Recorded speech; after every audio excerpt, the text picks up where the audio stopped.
I'm losing her. Ethan Vaughn's hands trembled as he stared at the custody evaluation form. 32 years old, billionaire, and completely powerless. In 72 hours, a stranger would decide if he was good enough to keep Rosie, the 5-year-old niece who'd become his entire world after his sister's death. No amount of money could buy what he needed most, proof that a man who'd never planned to be a father could actually become one. Then a nurse with kind eyes and threadbare scrubs walked into the examination room, and everything changed. If you want to know how a broken man and a struggling woman built something worth saving, stay with me until the end. Hit that like button and comment your city so I can see how far this story travels. The fluorescent lights in the pediatric clinic buzzed like angry wasps. Ethan sat on the edge of a plastic chair that probably cost less than his watch, trying to remember how to breathe normally. His $7,000 suit felt wrong here. Too sharp, too expensive, too much of everything that didn't matter. Rosie sat beside him, swinging her legs. Her shoes lit up with each kick, pink and purple stars that she'd picked out herself 3 weeks ago. She'd barely spoken since then, barely smiled, barely looked at him unless he asked her a direct question. Mr. Vaughn? The receptionist's voice cut through his thoughts. Dr. Morrison is running about 20 minutes behind. There's coffee in the waiting area if you'd like some. No, thank you. His voice came out flatter than he intended. 20 minutes. He could survive 20 minutes. He'd survived hostile board meetings, corporate raids, his father's funeral, his sister's funeral. He could survive this. Except he wasn't sure he could. The evaluation appointment had been scheduled for weeks. Mandatory assessment for potential guardians. He'd read every parenting book he could find, hired the best family attorney in the state, renovated his penthouse to include a proper bedroom for Rosie with windows that locked and corners that didn't have sharp edges. He'd done everything right on paper. But paper didn't know that he sometimes forgot to pack her lunch, that he'd yelled at her last Tuesday when she spilled juice on his laptop during a video conference, that he had no idea what he was doing and was terrified every single day that he'd screw this up so badly she'd end up damaged beyond repair. Daddy Ethan? Rosie's small voice barely registered above the buzzing lights. He flinched. She only called him that when she was scared. Most of the time it was just Ethan in that flat, careful tone that made him want to punch something. Yes, sweetheart? Is the doctor going to give me shots? No, no shots today, just talking. She's going to ask you some questions about how you're doing, about school, about home. That's all. Rosie nodded, but her legs stopped swinging. Her hands twisted together in her lap. The same nervous gesture her mother used to make. God, she looked so much like Melissa. Same dark curls, same serious eyes that seemed too old for her face. Ethan checked his phone. 3 missed calls from his COO. 7 emails flagged urgent. A text from his attorney. How are you holding up? He didn't answer any of them. The door to the back hallway opened. A woman emerged, mid-30s maybe, wearing scrubs covered in cartoon elephants. Her brown hair was pulled back in a messy ponytail, and she had the kind of face that looked like it smiled often, even though she wasn't smiling now. Rosie Vaughn, she called, checking her clipboard. Ethan stood. Rosie didn't move. Come on, sweetheart. He held out his hand. After a long moment, she took it. Her palm was sticky, probably from the candy he'd given her in the car because he didn't know what else to do when she started crying about coming here. They followed the woman down a hallway that smelled like antiseptic and something else, something softer. Vanilla, maybe. I'm Clara, the woman said, glancing back at them. I'll be helping with Rosie's vitals before Dr. Morrison comes in. We're going to check your height, weight, blood pressure, the usual boring stuff. Sound okay? Rosie didn't answer. Clara didn't push. She just opened the door to an exam room and stepped aside to let them enter. The room was small. There was an examination table covered in crinkly paper, a rolling stool, a blood pressure cart, and approximately 7 million cartoon stickers plastered across every available surface. Someone had tried to make this place less terrifying for kids. It wasn't working. Ethan's chest felt tight. His breathing was getting shallow again. He recognized the signs. He'd had exactly 2 panic attacks in his entire life, both in the last month. He couldn't afford a third one. Not here. Not now. Mr. Vaughn? Clara was looking at him. Really looking at him. Not at his suit or his watch or the way he carried himself like someone who owned buildings. Do you want to sit down? I'm fine. You don't look fine. The bluntness surprised him. People didn't usually talk to him like that. People usually said what they thought he wanted to hear. He stopped, started again. I just need a minute. Clara nodded. She pulled the rolling stool over to where Rosie stood frozen by the door and sat down so she was at eye level with the girl. Hey, Rosie. I really like your shoes. Can you show me how they light up? Rosie hesitated. Then she stomped one foot. Stars flashed purple. Whoa, that's so cool. Can the other one do it too? Another stomp. More stars. You know what? I had shoes like that when I was little. Mine were red and they made sounds too. Every time I walked, they squeaked. My mom hated them. Clara smiled, an easy, genuine expression that didn't look practiced. Do yours make sounds? Rosie shook her head. Lucky. My mom almost threw mine away because I wore them everywhere, even to bed. Clara stood and walked to the examination table, patting it. Want to hop up here so I can check how tall you are? I bet you've grown since your last checkup. I don't remember my last checkup, Rosie said quietly. That's okay. We'll make this one a good memory instead. Clara helped Rosie onto the table with gentle, efficient movements. She measured height, checked weight, wrapped the small blood pressure cuff around Rosie's arm, and explained each step in a calm voice that never talked down to the kid. Ethan watched from his position against the wall. His breathing was still wrong, but it was getting better. Clara had a way of making the room feel less like a trap, less like the place where his entire future would be decided. Blood pressure's perfect, Clara said, removing the cuff. You're doing great, Rosie. She turned to Ethan. Her expression shifted. Still kind, but more direct. Mr. Vaughn, can I check your blood pressure too? What? No, I'm not the patient. I know, but you look like you're about to pass out, and I'd rather not have to explain to Dr. Morrison why there's a grown man unconscious on her floor. He wanted to argue. He also knew she was right. The edges of his vision were getting fuzzy. Fine, Clara gestured to the stool. He sat. She wrapped the cuff around his arm. Her hands were warm, even through his shirt sleeve, and pressed the button. The cuff inflated, squeezing until it hurt. She watched the monitor. Her eyebrows drew together. When's the last time you slept? I don't know. Yesterday. For how long? A few hours. When's the last time you ate? He couldn't remember. This morning? What did you have?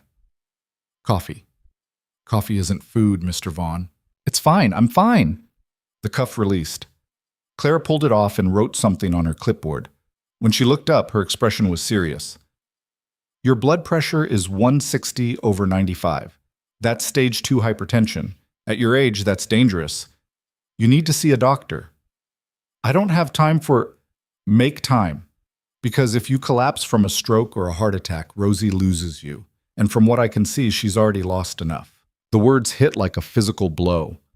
Ethan opened his mouth to snap back, to tell this nurse to mind her own business, to remind her that he had the best private physicians money could buy and didn't need health advice from someone who worked in a pediatric clinic. But he couldn't, because she was right. I'll make an appointment, he said quietly. Good. Clara's expression softened. Look, I don't know your situation, but I can tell you care about this kid. That's more than a lot of people manage. So take care of yourself. She needs you functional. Before he could respond, there was a knock at the door.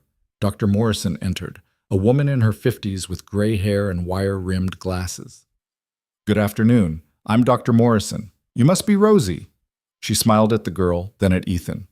And Mr. Vaughn, thank you for coming in today. Of course. Clara gathered her clipboard. I'll be outside if you need anything, she said to Dr. Morrison. Then to Rosie, it was really nice meeting you. Keep those shoes shining, okay? Rosie nodded. Clara left, closing the door behind her. Dr. Morrison pulled up a chair. So, Rosie, I heard you just started kindergarten. How do you like it? And just like that, the evaluation began. Whoa. The appointment lasted 40 minutes. Dr. Morrison asked Rosie questions about school, friends, home. She asked Ethan questions about his work schedule, his support system, his plans for childcare. She made notes. She smiled occasionally. She gave away absolutely nothing about what she was thinking. When it was over, she shook Ethan's hand and told him the written evaluation would be submitted to the family court within 2 weeks. 2 weeks. 14 days to wait and wonder if he'd passed or failed at being enough. He walked Rosie back through the clinic, past the waiting area where a dozen other parents sat with their kids. His phone buzzed in his pocket. Probably his COO again. Probably something on fire at the office that needed his immediate attention. He ignored it. They were almost to the exit when he saw Clara again. She was at the nurse's station filling out paperwork. She looked up as they passed. "Hey, Rosie. Have a good rest of your day, okay?" Rosie stopped walking. She stared at Clara for a long moment. Then so quietly, Ethan almost missed it. "Thank you." Claire's entire face lit up. "You're welcome, sweetheart." Ethan nodded at her, a brief acknowledgement, and kept walking. But as he pushed through the door into the parking lot, he realized his hands had stopped shaking. 2 days later, Ethan collapsed. It happened at the hospital renovation site, a project he'd personally overseen for the last 6 months. The old St. Catherine's building was being converted into a state-of-the-art medical center, and Ethan had insisted on being present for every major milestone.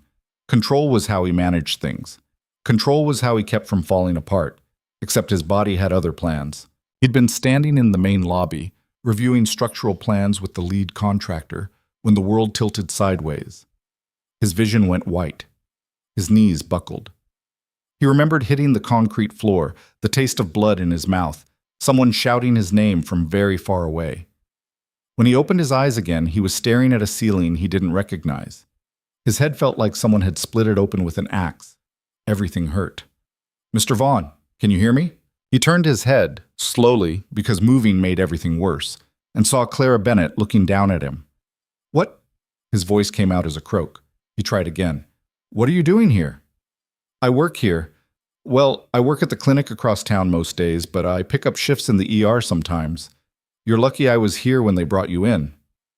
"Brought me in?" "You collapsed at the construction site. They called an ambulance. You've been out for about 20 minutes. Panic spiked through him. He tried to sit up. Clara put a hand on his shoulder, gentle but firm. "Don't. You probably have a concussion. You need to stay still." "I can't. I have to. Rosie. Rosie's fine." "I called the number listed as your emergency contact. Your assistant said she's with the nanny." His assistant. Right. He'd forgotten he'd even listed her as his emergency contact. He didn't have anyone else. "I need to get out of here." "You need to stay put until the doctor clears you. You fainted, Mr. Vaughn. That's not normal for someone your age." "I didn't faint. Your blood pressure was sky high when I checked it 2 days ago. I'm guessing you didn't make that appointment I told you to make." He didn't answer. Clara sighed. "You're exhausted, dehydrated. Probably haven't eaten anything substantial in days. Your body's shut down because you've been running it into the ground. This isn't complicated medicine. This is basic self-preservation." "I don't have time for self-preservation." "Yeah, I got that impression." She pulled up a chair and sat down, crossing her arms. "Here's the thing. The ER doctor is going to want to keep you overnight for observation. Standard procedure for head injuries. But I'm guessing you're going to refuse because you have a custody evaluation pending and you can't afford to look unstable." He stared at her. "How do you—" "I read charts, I pay attention, and I'm not stupid." She leaned forward. "So here's what's going to happen. I'm going to tell the doctor you're stable, and I'll monitor you personally for the next 12 hours. You're going to come to my apartment, because your penthouse probably has staff who will report this to someone. And you're going to rest. If you show any signs of complications, I'll bring you back here immediately. But this way, there's no official hospital admission, no record that could complicate your case." Ethan's head was pounding too hard to process what she was saying. "Why would you do that?" "Because I've seen enough families ripped apart by technicalities. Because that little girl needs you, and because I'm a decent human being who doesn't think people should lose everything because they push themselves too hard trying to keep things together." She said it simply, like it was obvious, like helping a stranger risk her nursing license to protect his custody case was just the reasonable thing to do. "You don't even know me." "I know enough." Before he could argue, before he could think clearly enough to explain why this was a terrible idea, Clara stood and pulled out her phone. "I'm texting my supervisor that I'm taking a personal emergency. Then I'm going to get you discharged against medical advice, which you're going to sign off on. And then you're going to let me help you walk out of here without falling on your face. Got it? He should say no. He should insist on going home. He should maintain at least the appearance of having his life under control, but his head hurt. His body felt like it had been run over by a truck, and Clara was looking at him with an expression that was somehow both stern and kind at the same time. "Okay," he heard himself say. Clara's apartment was nothing like what he expected. It was small, maybe 600 square feet total, on the third floor of a building that had definitely seen better decades. The walls were thin enough that he could hear the neighbors arguing in Spanish on one side and someone's TV on the other. The furniture looked like it came from a thrift store. The kitchen was barely big enough to turn around in, but it was clean and warm. And there were plants on the windowsill and photographs stuck to the refrigerator with magnets and a quilt draped over the couch that looked handmade. It felt like a home. His penthouse felt like a hotel. Clara helped him to the couch and disappeared into the kitchen. He heard water running, cabinets opening and closing. She returned with a glass of water and 2 pills. "Ibuprofen, for your head." He took them without arguing. She sat in the armchair across from him, watching him carefully. "How's your vision? Any nausea? Sensitivity to light?" "I'm fine." "That's not an answer to my question." "My vision's clear. No nausea. The light bothers me a little, but not much." "Okay, that's good." She pulled out her phone and set a timer. "I'm going to check on you every 2 hours. If anything changes, we're going to the hospital. No arguments." "You really don't have to do this." "I know I don't have to. I want to." She tucked her phone away. "When's the last time someone took care of you, Mr. Vaughn?" The question caught him off guard. He didn't have an answer. Clara seemed to understand. She stood and moved to the kitchen again. "I'm making soup. You're going to eat it. Then you're going to sleep for at least 4 hours." "I can't sleep. I need to pick up Rosie from—" "Your assistant already arranged for the nanny to stay late. I texted her from your phone while you were getting discharged. Rosie's covered." He wanted to be angry about that, about her taking control of his life without permission, but mostly he just felt tired.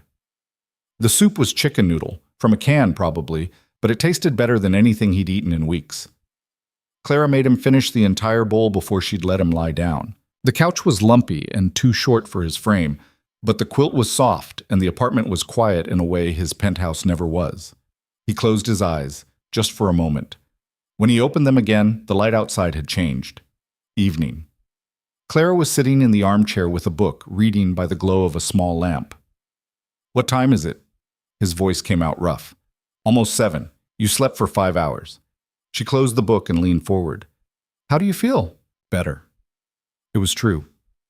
The headache had faded to a dull throb, and his body didn't feel like it was trying to shut down anymore.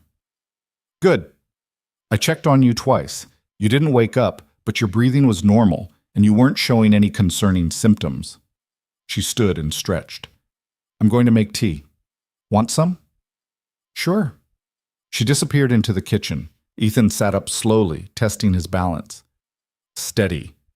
He looked around the apartment more carefully now. There were textbooks stacked on a shelf by the window, medical journals, a laptop that looked ancient. On the wall, a framed certificate. Clara Bennett, registered nurse. Dated 3 years ago. She couldn't be making much money working at that clinic. The furniture, the building, the ancient laptop, it all pointed to someone living paycheck to paycheck. Yet she'd risked her job to help him. A stranger. Someone who could probably buy this entire building without thinking twice about it. Clara returned with 2 mugs of tea. She handed him one and sat back down. "Can I ask you something?" Ethan said. "Sure." "Why did you help me?" "Really?" She considered the question, wrapping her hands around her mug. "You want the simple answer or the complicated one?" "Both. Simple answer, because you needed help, and I could give it." She took a sip of tea. "Complicated answer, because I grew up in foster care. I know what it's like when the system decides you're not good enough.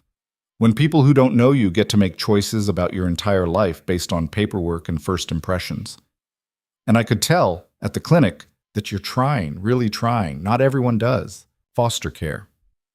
That explained some things. The way she'd looked at Rosie. The way she'd understood immediately why he couldn't afford an overnight hospital stay on his record. "I'm sorry," he said. "That must have been hard." It was. But it also taught me that the people who show up matter more than the people who just talk about showing up. She met his eyes. You showed up for that evaluation even though you were clearly falling apart. That says something. It says I'm desperate. It says you care. There's a difference. They sat in silence for a while, drinking tea. Outside, the city hummed, traffic sounds, distant sirens, someone laughing on the street below. Normal sounds, life happening all around them. I should go, Ethan said eventually. Pick up Rosie, get home. Okay, but promise me something first. What? Make an appointment with an actual doctor. Get your blood pressure checked properly. Figure out how to take care of yourself. Because running yourself into the ground isn't sustainable, and Rosie needs you around for a long time. I promise. Clara studied him like she was trying to decide if he meant it. Then she nodded. Good, I'll drive you to your car. It's still at the construction site. They didn't talk much during the drive. Clara's car was old, at least 15 years, with a crack in the windshield and seats that had been patched with duct tape. But it ran, and she drove with the kind of careful attention that suggested she couldn't afford repairs if something went wrong. When they pulled up next to his BMW at the construction site, Ethan hesitated before getting out. Thank you, he said. For everything, I mean it. You're welcome. Clara smiled. Take care of yourself, Mr. Vaughn. Ethan, you can call me Ethan. Okay, Ethan. He climbed out of the car and watched her drive away, her taillights disappearing into the evening traffic. Then he got into his own car and sat there for a long moment, trying to figure out what the hell had just happened. A nurse he barely knew had taken him to her apartment, fed him soup, let him sleep on her couch, and asked for nothing in return. No favors, no money, no networking opportunities or connections to his world. Just kindness. Simple, straightforward kindness from someone who had every reason to be bitter about life, but somehow wasn't. He pulled out his phone and texted his assistant, I need the name of a good GP, someone who can see me this week. Then he drove home to pick up Rosie. The penthouse was exactly as he'd left it that morning. Immaculate. Empty. The nanny, a competent woman in her 60s named Mrs. Chen, was reading to Rosie in the living room when he walked in. Mr. Vaughn. She stood quickly. Are you all right? Your assistant said there was an emergency. I'm fine. Thank you for staying late. Of course. Rosie had dinner and finished her homework. She's been very good. Rosie looked up from where she sat on the couch, her expression carefully neutral. You're home late. I know. I'm sorry, sweetheart. I had some work stuff to handle. Mrs. Chen gathered her things and left. Ethan sat down next to Rosie, suddenly exhausted all over again, despite the 5-hour nap. Did you have a good day? He asked. It was okay. Just okay? Rosie shrugged. Tommy said his mom is coming to Career Day next week to talk about being a dentist. Mrs. Patterson asked if you're coming. Career Day. He'd completely forgotten about Career Day. Do you want me to come? He asked carefully. Another shrug. I don't know. What would you talk about? I could talk about running a company, about how businesses work. Would that be interesting? Maybe. Tommy's mom is going to let everyone look at fake teeth. Fake teeth were apparently more exciting than corporate management. Fair enough. I'll talk to Mrs. Patterson, Ethan said. Figure something out. Rosie nodded. She picked at a loose thread on the couch cushion. Ethan? Yeah? Are you sick? The question startled him. What? No. Why would you think that? Mrs. Chen said you had an emergency, and you look tired all the time, and sometimes you forget things. Her voice got very small. Mommy looked tired all the time before she got sick. Oh, God. Ethan's chest constricted. Melissa had been sick for months before the diagnosis, exhausted, forgetting things, brushing it off as stress until it was too late. Of course, Rosie would make that connection. Of course, she'd be terrified of losing someone else. He pulled her into his lap, even though she was getting too big for it.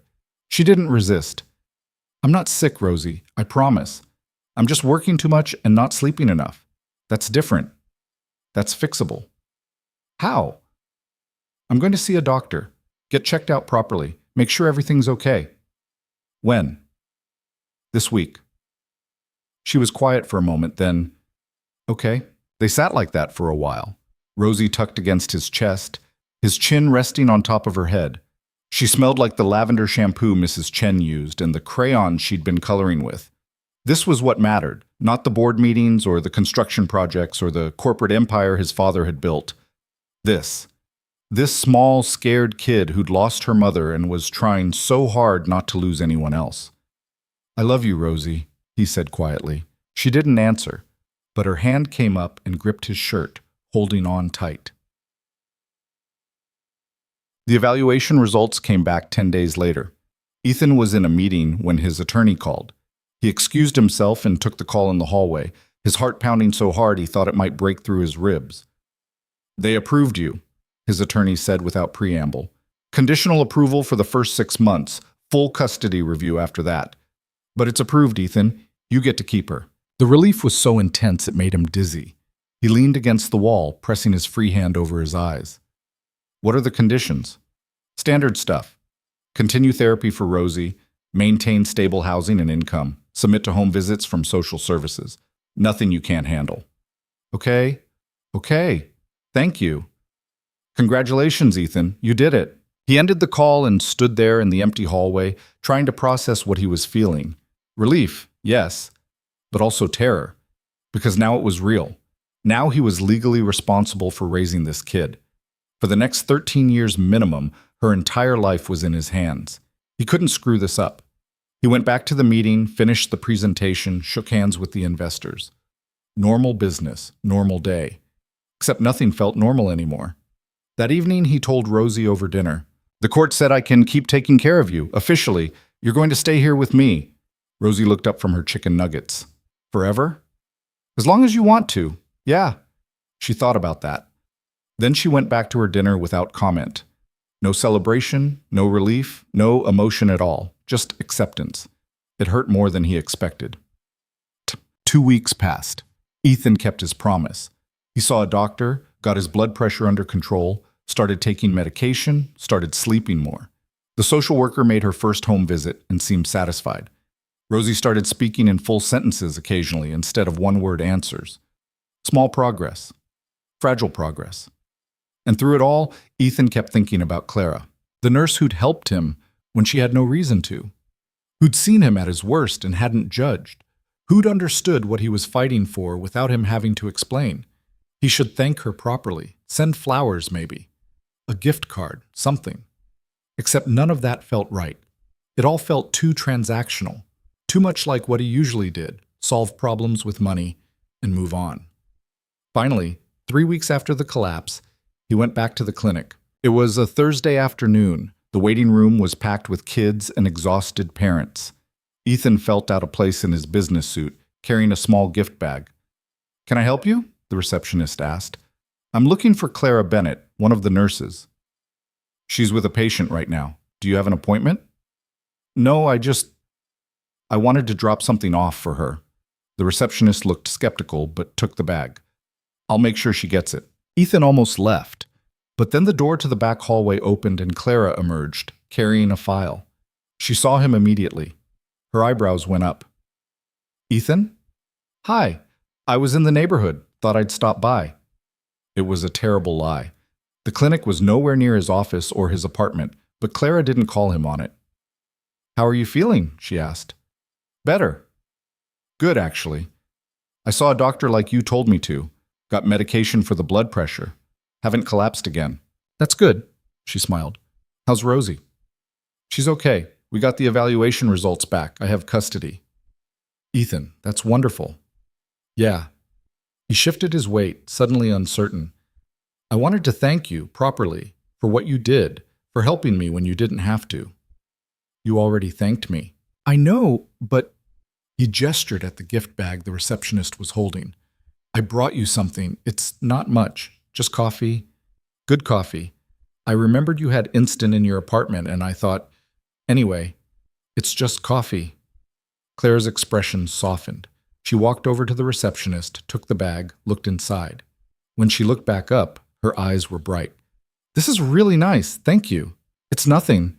It's not nothing." She held his gaze. "You didn't have to come all the way down here." "I wanted to." They stood there for a moment, surrounded by the chaos of the waiting room, kids crying, Parents arguing with insurance companies, phones ringing, and somehow it felt like the rest of the world had gone quiet. "I should let you get back to work," Ethan said finally. "Yeah, busy day." But she didn't move, neither did he. "Ethan," Clara said quietly. "Yeah? If you ever need help again, with Rosie or anything else, you can call me. I mean it." She pulled a business card from her scrubs pocket and handed it to him. Her personal cell number was written on the back in neat handwriting. "Thank you," he said. "Take care of yourself." "You too." He left before he could say something stupid, before he could ask why a woman who barely knew him kept offering help he didn't deserve, before he could admit that he hadn't been able to stop thinking about her for 3 weeks straight. In the car, he stared at the business card for a long time. Then he put it carefully in his wallet and drove back to work. That night, after Rosie was asleep, Ethan stood at the window of his penthouse looking out over the city. Lights stretched in every direction, millions of people living their lives, fighting their battles, trying to hold things together. Somewhere out there, Clara was probably getting ready for bed in her tiny apartment, maybe drinking tea, maybe reading one of those medical journals, living her life completely separate from his, except their lives weren't completely separate anymore. She'd seen him vulnerable. She'd helped him when he was falling apart. She'd given him her number and told him to call if he needed anything. And the terrifying part was that he wanted to call, not because he needed help, but because talking to her had made him feel less alone than he'd felt in months. His phone buzzed, a text from his attorney. "Home visit scheduled for next week, Tuesday at 10 a.m. Let me know if that works." He confirmed and put the phone down. The evaluation was over. He had custody. Everything was supposed to get easier now. So why did it still feel like he was one wrong move away from losing everything? The home visit went better than expected.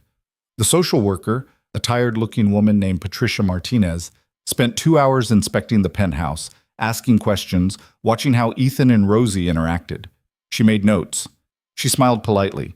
She left without giving any indication of whether he'd passed or failed some invisible test. "She seemed nice," Mrs. Chen said after Patricia had gone. "She seemed thorough," Ethan corrected.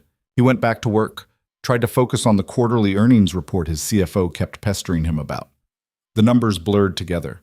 He kept thinking about the way Patricia had looked at Rosie's bedroom, clinical, analytical, like she was cataloging evidence, which, he supposed, she was. His phone rang. Unknown number. He almost didn't answer. "Mr. Vaughn, this is Linda Carmichael from St. Catherine's Hospital Administration." St. Catherine's. The renovation project. He sat up straighter. "Yes. How can I help you?" "I'm calling about the incident 2 weeks ago, when you collapsed on site." His stomach dropped. "What about it?" "We need to file an incident report. Standard procedure for any workplace injury, even for visitors. I'll need you to come in and sign some paperwork." "I wasn't injured. I was checked out and released the same day. According to our records, you were treated in the ER by one of our nurses but left against medical advice. We still need documentation." Her voice was crisp, professional, completely inflexible. "Can you come in tomorrow? Say, 2 o'clock?" He wanted to say no. He wanted to tell her to handle it remotely, but something in her tone suggested that wasn't an option. "Fine, 2 o'clock. "Excellent. I'll see you then, Mr. Vaughn." She hung up before he could ask any more questions. Ethan stared at his phone, unease crawling up his spine. Something about that call felt off. Standard procedure didn't usually require the administrative director to personally schedule appointments. He texted his attorney. "Got a call from St. Catherine's about an incident report. Should I be worried?" The response came back 5 minutes later. "Probably routine, but don't sign anything without reading it carefully. Call me if you need me there." Routine. Right. Nothing about the last 2 months had been routine. That evening, after putting Rosie to bed, Ethan pulled out Clara's business card. He'd looked at it probably 50 times since she'd given it to him. The cardstock was cheap, the printing slightly off-center. Her name, her title, the clinic's address. And on the back, in her handwriting, a phone number. He could call, ask her about Linda Carmichael, ask if the woman was always this intense about paperwork, or if something else was going on. Except calling Clara about work stuff felt like an excuse, and he wasn't sure what he was making an excuse for. He put the card back in his wallet. The next day, he arrived at St. Catherine's at exactly 2 o'clock. The hospital was a maze of construction barriers and temporary hallways. Half the building was gutted, exposed beams and plastic sheeting everywhere. The other half was still operational, doctors and nurses moving through the chaos like it was completely normal.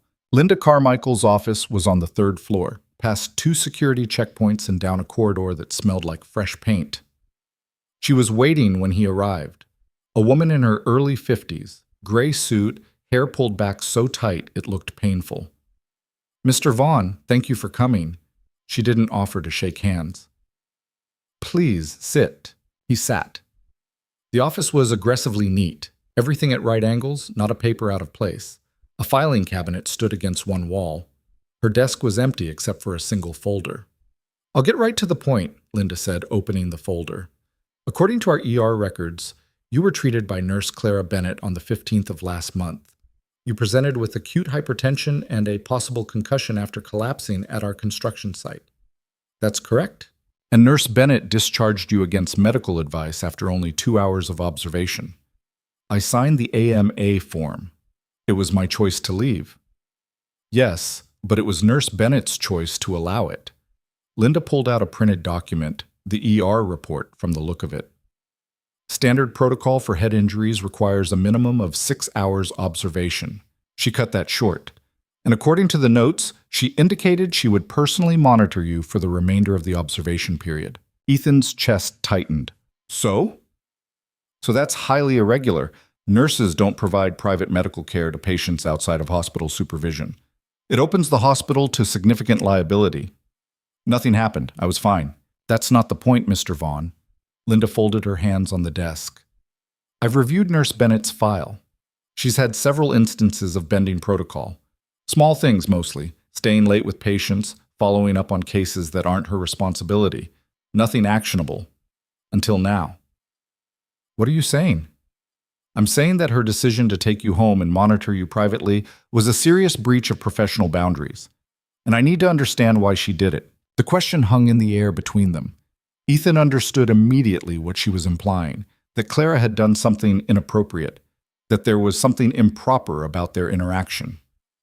"She helped me because I asked her to," he said carefully.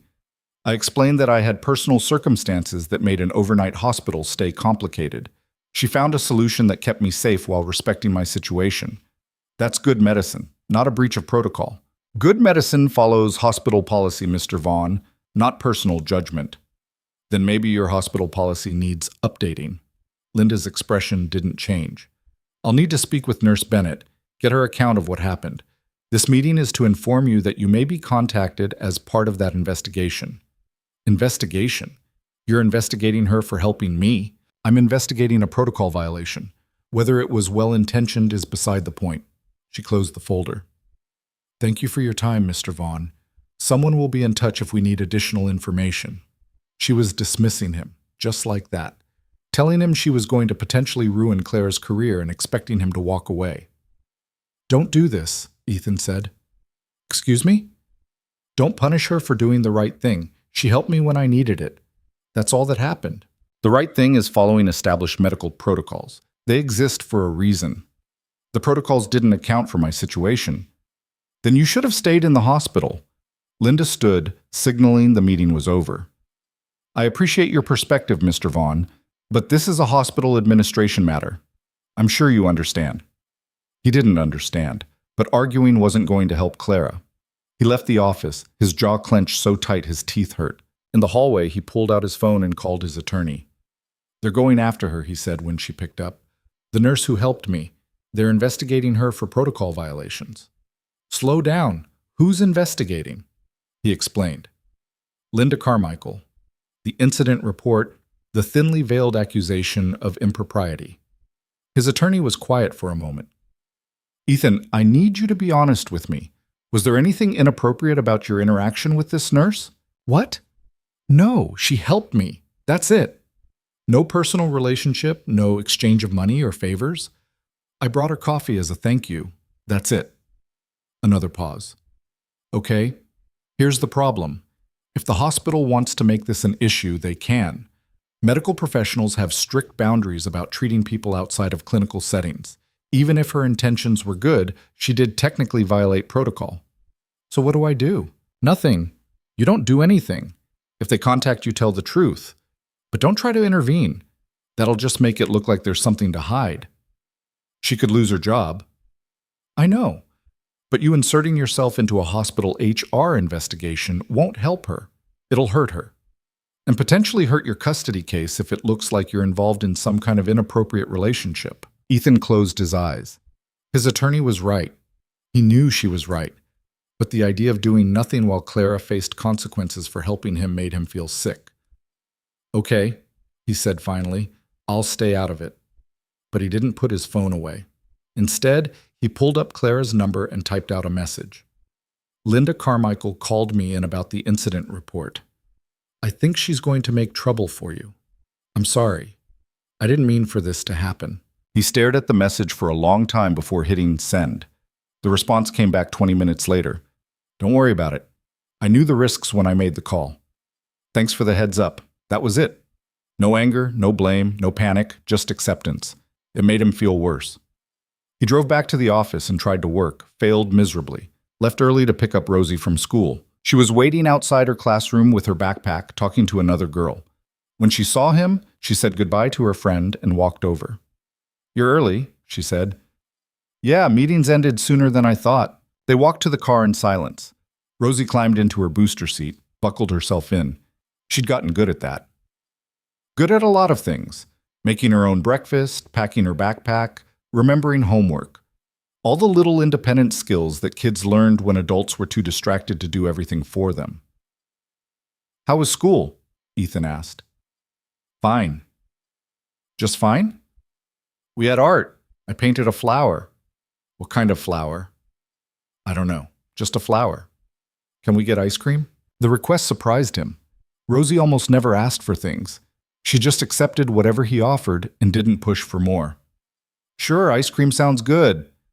They stopped at a place near the apartment, a mom-and-pop shop that had been there forever, the kind with mismatched chairs and flavors written on a chalkboard. Rosie got strawberry and a cone. Ethan got coffee and immediately regretted it when the first taste told him it was terrible coffee. They sat at a table by the window. Rosie ate her ice cream carefully, licking around the edges to keep it from dripping. Ethan? She said after a while. Yeah? Do you have a girlfriend? He choked on his coffee. What? No. Why? Sarah's dad has a girlfriend. She comes to pick Sarah up sometimes. She's nice. Oh. Well, no, I don't have a girlfriend. Why not? Because I've been busy. Taking care of you, working. I haven't really thought about it. Rosie considered this, still working on her ice cream. Mommy had a boyfriend before she got sick. His name was Derek. He was mean. Ethan went very still. Melissa had never mentioned anyone named Derek. Mean how? He yelled a lot, at Mommy, sometimes at me. Rosie said it matter-of-factly, like she was reporting the weather. Mommy told him to leave and he broke her phone. Then we moved to a different apartment. Jesus Christ! Melissa had dealt with an abusive boyfriend while she was already sick, already struggling, and she'd never told him, never asked for help. I'm sorry that happened to you, Rosie. She shrugged. It's okay. He's gone now. Yeah, he is. Ethan reached across the table and squeezed her hand. If anyone ever makes you feel scared or unsafe, you tell me. Right away. Promise? Promise. They finished their ice cream. On the drive home, Rosie fell asleep in her booster seat, her head tilted at an angle that was definitely going to give her a sore neck. Ethan carried her up to the penthouse, put her in bed without waking her. She stirred just enough to grab her stuffed rabbit before settling again. He stood in the doorway of her room for a long time, watching her sleep, thinking about all the things he didn't know, all the ways Melissa had protected her daughter without anyone knowing how hard she was fighting. His phone buzzed, a text from an unknown number.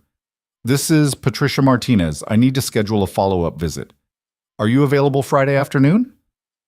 Another inspection, another test. He confirmed Friday and put the phone away.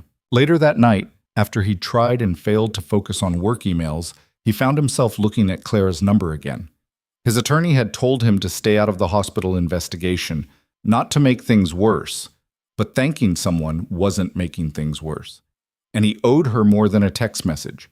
Before he could overthink it, he called. She answered on the third ring. Hello? Clara, it's Ethan. Oh, hi. She sounded surprised. Is everything okay? Yeah, I wanted to check on you about the investigation. There's not much to check on yet. Linda called me in yesterday, asked a bunch of questions. I told her the truth. Now I wait and see if I still have a job next week. She said it lightly, but he could hear the tension underneath. I'm sorry. This is my fault. It's not your fault. I made a choice. I knew what I was doing. Why did you do it? The question came out before he could stop it. You barely knew me. You could have just let the ER doctor admit me overnight and been done with it. Why risk your job? Clara was quiet for a moment. He could hear something in the background, music maybe, or a TV. You really want to know? She said finally. Yeah, I do. Because when I was 12, I was in a foster home with this woman named Margaret. She was okay. Not great, not terrible. Just okay. And one day I got sick at school. Really sick, throwing up everywhere. The school called Margaret and she said she couldn't leave work to pick me up. So I sat in the nurse's office for 4 hours waiting, and the whole time I kept thinking that if I was someone's real kid, they would have come. Ethan didn't say anything, didn't trust himself to.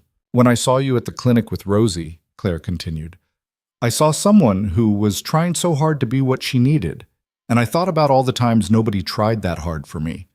So yeah, I broke protocol. Because sometimes the rules don't account for what people actually need, and I'd rather get in trouble for doing the right thing than stay safe by doing nothing. The honesty in her voice hit him like a punch. No deflection, no pretense. Just raw truth from someone who'd learned early that the world didn't care unless you made it care. You're going to be a problem for me, he said quietly. What? Nothing. Forget it. He rubbed his face.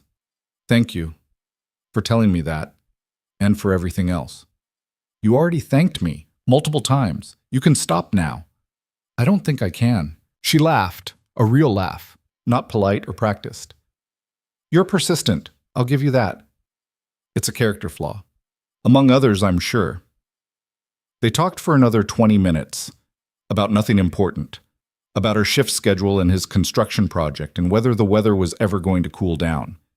Easy conversation, the kind he hadn't had with anyone in months, maybe years. When they finally hung up, he realized he was smiling. Friday's home visit was shorter than the first one. Patricia arrived with a checklist and a neutral expression. She asked Rosie questions about school, about her nightmares, about whether she felt safe. She asked Ethan about his work schedule, about his support system, about his plans if he got sick or had an emergency. Do you have family nearby? Patricia asked. Anyone who could take care of Rosie if something happened to you? No, no family.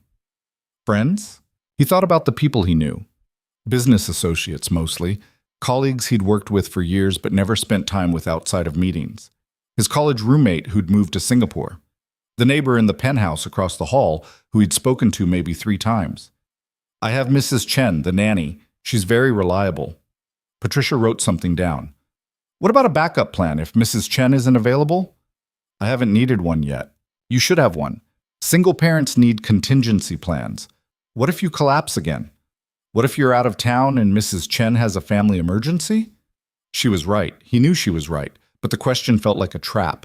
Like admitting he didn't have answers was the same as admitting he wasn't capable. I'll work on that, he said. Patricia looked at him for a long moment, then she closed her notebook. Mr. Vaughn, can I be frank with you? Please. You're doing better than I expected. Rosie is adjusting. The home is stable. You're clearly committed, but you're also clearly overwhelmed, and that concerns me. I'm handling it. Are you? Because from where I'm sitting, you look like you're one crisis away from falling apart. And if you fall apart, Rosie pays the price. The words stung because they were true. What do you want me to do? He asked. Build a support network. Find people you can rely on. Join a single-parent support group. Make friends with other parents at Rosie's school. Something. Anything. Because raising a kid alone is impossible if you're actually alone. She left after that. No indication of whether the visit had gone well or poorly, just more notes added to some file somewhere that would determine Rosie's future. Ethan stood at the window after she'd gone, looking out at the city. Build a support network. Make friends. It sounded so simple when she said it, so obvious, except he'd spent the last decade building a business, not a life. He'd made himself indispensable at work and invisible everywhere else, and now he was paying for it. His phone rang. Clara. Hey, he said, answering immediately. Hey, bad time? No, good time actually. What's up? I just got out of my meeting with Linda Carmichael. Official meeting this time, with HR present. His stomach dropped. And I'm on probation for 3 months. One more protocol violation and I'm done. But I get to keep my job. Relief flooded through him. That's good. That's better than, yeah, it could have been worse. She wanted to fire me. HR talked her down. Clara paused. She's not a good person, Ethan. Linda Carmichael. I don't know what her deal is, but she had this look the whole meeting like she was enjoying making me sweat. I got the same impression when I met with her. Yeah, well, watch yourself around her. I get the feeling she's the type to hold grudges. They talked for a few more minutes. Clara had to go. Her shift was starting soon. But before she hung up, she said something that stuck with him. You doing okay? You sound stressed. Just the usual, social worker visit, questions about support networks and contingency plans, the fun stuff. Do you have a support network? Not really. Then I guess you should build one. You sound like Patricia, Clara laughed. Smart woman. Listen, I have to go. But if you ever need someone to be on your emergency contact list, I'm around. I mean it. She hung up before he could respond. Ethan stared at his phone. Emergency contact list. She just offered to be part of his contingency plan, the backup plan Patricia had been pushing for. Except Clara wasn't backup. She wasn't contingency. She was becoming something else entirely, and that terrified him more than any custody evaluation ever could. The weekend passed in a blur. Rosie had a playdate on Saturday, the first one she'd agreed to since moving in with him. He drove her to Sarah's house, met Sarah's parents, made awkward small talk about school and kindergarten curriculum. Sarah's mother invited him to a parent coffee meetup on Tuesday mornings. Just a casual thing, she said. A bunch of us get together at the cafe down the street from school, complain about our kids, share survival tips. You should come. I work Tuesdays. Oh, well, if you ever have a morning free, the offer stands. He thanked her and left. Knew he'd never go. Tuesday morning coffee with other parents sounded like something from a life he didn't have. On Sunday, he took Rosie to the park. She played on the swings while he sat on a bench, checking emails. Work never stopped. The hospital renovation was behind schedule. The board wanted answers about quarterly projections. His CFO needed approval on 3 different contracts. Ethan, watch this. He looked up just in time to see Rosie jump off the swing. She landed hard, stumbled, caught herself, turned to him with a huge smile. The first real smile he'd seen from her in weeks. That was great, sweetheart. She ran back to the swing, pumped her legs to build momentum again. Other kids played nearby. Their parents sat in clusters, talking and laughing. One of them glanced over at Ethan, then away quickly when he noticed her looking. He was used to being the outsider, used to being the guy who didn't quite fit. But it hit different watching Rosie play alone while groups of kids ran past her without inviting her to join. She didn't seem to care. Or maybe she'd just gotten good at pretending not to care. His phone rang. Unknown number again. He considered not answering. Mr. Vaughn, this is Dr. Morrison from the clinic. The evaluation doctor. His chest tightened. Yes, hello. I hope I'm not catching you at a bad time. I wanted to touch base about Rosie's therapy sessions. I see in her file that she's only attended 2 out of the recommended 8 sessions. Damn it. He'd meant to schedule more. It kept slipping through the cracks. I'll get those scheduled this week. Please do. Therapy is a condition of your custody approval. Family court takes compliance seriously. I understand. Good. Also, I wanted to mention, I've been reviewing Rosie's progress notes from school. Her teacher has some concerns about social engagement. Rosie spends most of recess alone. She doesn't participate in group activities unless directly prompted. Have you noticed similar behavior at home? He watched Rosie on the swing, alone in a playground full of kids. Yeah, I've noticed. It's not uncommon for children who've experienced trauma, but we should address it proactively. I'd like to add some social skills groups to her treatment plan. There's a group for kids her age that meets on Thursdays after school. Another appointment, another thing to schedule and manage and remember. Okay, send me the information and I'll get her enrolled. Excellent. And Mr. Vaughn, make sure those therapy sessions get scheduled soon. She hung up. Ethan put his phone away and watched Rosie swing higher and higher, her dark curls flying behind her. Build a support network. Make friends. Schedule therapy. Attend social skills groups. Don't collapse. Don't forget lunches. Don't mess this up. The list kept getting longer. That night, after Rosie was in bed, he opened his laptop and searched for single-parent support groups. Found a few forums online, a couple of local meetups that conflicted with his work schedule. Everything required time he didn't have and vulnerability he wasn't ready for. He closed the laptop, opened his phone, looked at Clara's number. She'd said he could call, said she'd be on his emergency contact list if he needed her. But calling felt like crossing a line he couldn't uncross. Admitting he couldn't do this alone meant admitting he was failing. The phone rang in his hand, startling him. Clara's name on the screen. He answered. Hello?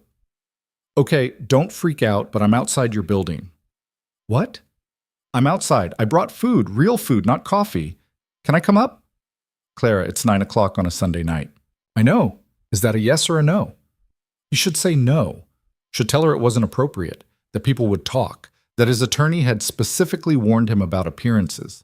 Apartment 4102, he said instead. 5 minutes later, his doorbell rang. He opened it to find Clara standing in his hallway wearing jeans and a sweater, holding 2 paper bags that smelled incredible. Hi, she said. I made too much lasagna. Thought you might be hungry. It was the worst lie he'd ever heard. Nobody accidentally made too much lasagna and decided to drive across town to deliver it at 9 on a Sunday. Come in, he said. She walked into the penthouse and stopped, looking around. He tried to see it through her eyes, the floor-to-ceiling windows, the designer furniture, the kitchen that probably cost more than her annual salary, everything cold and perfect and empty. Nice place, she said neutrally. It's too big. Yeah, I can see that. She walked to the kitchen and set the bags on the counter. Plates? He got plates. She served the lasagna, homemade, still warm, the kind of comfort food he hadn't eaten since his mother died. They sat at the kitchen island because the dining room felt too formal. This is really good, he said after the first bite. My foster mom's recipe. Only good thing I learned from her. Clara ate slowly, not quite meeting his eyes. So, you want to tell me why you sounded like you were drowning when I called earlier? I didn't call you earlier. No, but I called you and you sounded terrible, so I'm here. Talk to me. He shouldn't. Should keep it professional, keep the distance. But he was so tired of keeping everything locked down. The social worker says I need a support network. The doctor says Rosie needs more therapy. Everyone keeps telling me what I'm doing wrong, and nobody's telling me how to fix it. And I'm trying. I'm really trying. But it feels like I'm always one step behind. Clara listened without interrupting. When he finished, she nodded slowly. Okay, so here's what we're going to do. I'm going to be your emergency contact, your backup plan. If something happens and you can't pick up Rosie, you call me. If you need someone to go to a school thing and you're stuck at work, I'll go. If you need to talk to someone at 2 a.m. because you're panicking, I'll answer the phone. You can't do that. Why not? Because I barely know you, because you have your own life, because it's not fair to ask you to... You're not asking, I'm offering. There's a difference. She put her fork down. Look, I get it. You're used to doing everything yourself. But that's not sustainable, Ethan. And Rosie needs you to be sustainable. Why are you doing this? I told you already, because nobody did it for me. She met his eyes. And because you're not as alone as you think you are. You just have to stop pretending you are. They sat in silence for a while, eating lasagna. Outside, the city lights glittered. Inside, something had shifted. Some wall he'd been maintaining had developed a crack. Thank you, he said quietly. You're welcome. Clara stayed another hour. They talked about nothing important, her nursing school stories, his complete failure at cooking anything more complicated than toast, whether Rosie's teacher was being fair about the homework load. Easy conversation that felt like a luxury after months of every interaction being loaded with judgment. When she left, the penthouse felt emptier than usual. Ethan cleaned up the kitchen, put the leftover lasagna in the refrigerator, checked on Rosie, still asleep, still holding her rabbit. Then he went to his own room and lay in bed staring at the ceiling. Clara had just offered to become part of his life. Not just his contingency plan, his actual, real life. And he had no idea what to do with that. Monday morning started with Rosie throwing up in the bathroom at 6:15. Ethan heard the sound from his bedroom, was out of bed, and down the hall before he was fully awake. She was kneeling on the tile floor, sobbing, her pajamas splattered. Hey, it's okay. He knelt beside her, rubbing her back. You're okay, sweetheart. I'm sorry, she choked out between sobs. You don't have to be sorry. You're sick. That's not your fault. He got her cleaned up, changed into fresh pajamas, settled on the couch with a bucket and her rabbit. Took her temperature. No fever. Could be a stomach bug. Could be something she ate. Could be stress manifesting physically because 5-year-olds couldn't always put words to what they were feeling. He called Mrs. Chen to let her know he'd be staying home. Called his assistant to cancel his morning meetings. Sent an email to Rosie's teacher explaining she wouldn't be at school. Then he sat on the floor next to the couch, one hand resting on Rosie's ankle, and tried to remember if there was anything in the apartment that qualified as sick kid food. Crackers, maybe. Ginger ale. He had no idea if they had ginger ale. Rosie threw up twice more before noon. Each time, Ethan cleaned her up and told her it was okay and felt completely helpless. This was the kind of thing mothers were supposed to know how to handle. Melissa would have known exactly what to do. Would have had the right foods, the right words, the right instincts. All he had was a desperate desire not to screw this up worse than he already was. Around 1 o'clock, his phone rang. Clara. Hey, he answered, keeping his voice low. Rosie had finally fallen asleep. Hey, I was just calling to check in. How are you holding up? Rosie's sick. She's been throwing up all morning. Poor thing. Any fever? No. That's good. Probably just a stomach bug. Is she keeping any fluids down? She hasn't tried in a while. She fell asleep about 20 minutes ago. Okay. When she wakes up, try small sips of water or flat ginger ale. No food until she can keep liquids down for at least 2 hours. And if she gets a fever or can't keep anything down by tonight, you should take her to the doctor.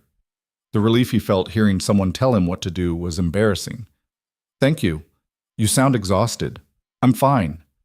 Right, listen, I get off at 4. You want me to swing by, bring some supplies? He should say no. Should tell her he had it under control. But the idea of having someone else in the apartment who actually knew what they were doing sounded like salvation. Yeah, that would be good. Clara showed up at 4:30 with 2 grocery bags full of things Ethan would never have thought to buy. Saltines, Pedialyte, chicken broth, popsicles. She set everything on the kitchen counter, then went straight to where Rosie was still sleeping on the couch. How's she doing? Clara asked quietly. She threw up once more after I talked to you. Nothing since. That's progress. Clara touched the back of her hand to Rosie's forehead. No fever. Good. Rosie stirred, opened her eyes, saw Clara and looked confused. Hi, sweetheart, Clara said. I heard you weren't feeling well, so I came to check on you. Is that okay? Rosie nodded slowly. Her face was pale, her eyes red from crying. Do you think you could try drinking something, just a little bit? Another nod. Clara went to the kitchen and came back with a glass of Pedialyte. Tiny sips, she instructed. If your tummy feels okay after a few minutes, you can have a little more. Rosie took the glass with both hands and sipped carefully. Waited. Sipped again. Good job, Clara said. She sat on the edge of the couch, smoothing Rosie's hair back from her face. The gesture was natural, maternal, the kind of thing Ethan never quite knew how to do without feeling awkward. They stayed like that for a while, Clara sitting with Rosie, Ethan watching from the kitchen doorway. His phone buzzed repeatedly with work emails he ignored. The renovation project was having issues.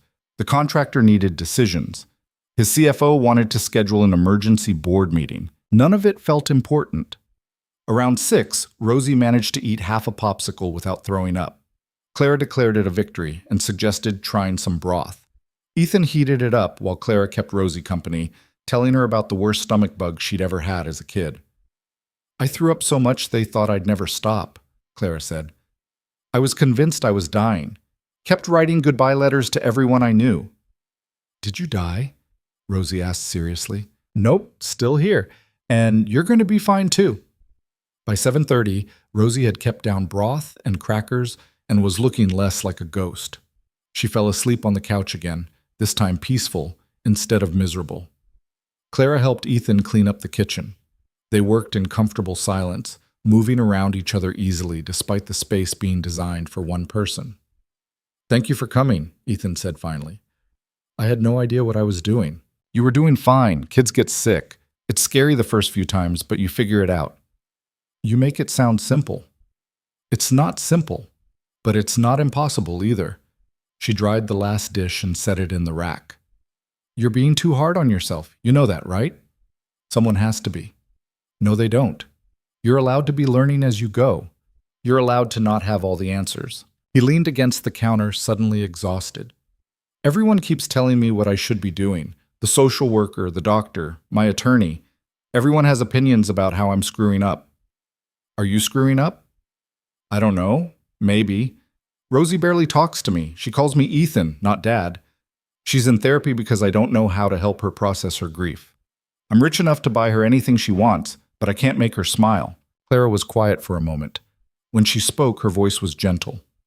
"She's 5 years old and she lost her mother. That's not something you can fix by being perfect. She doesn't need perfect. She needs consistent.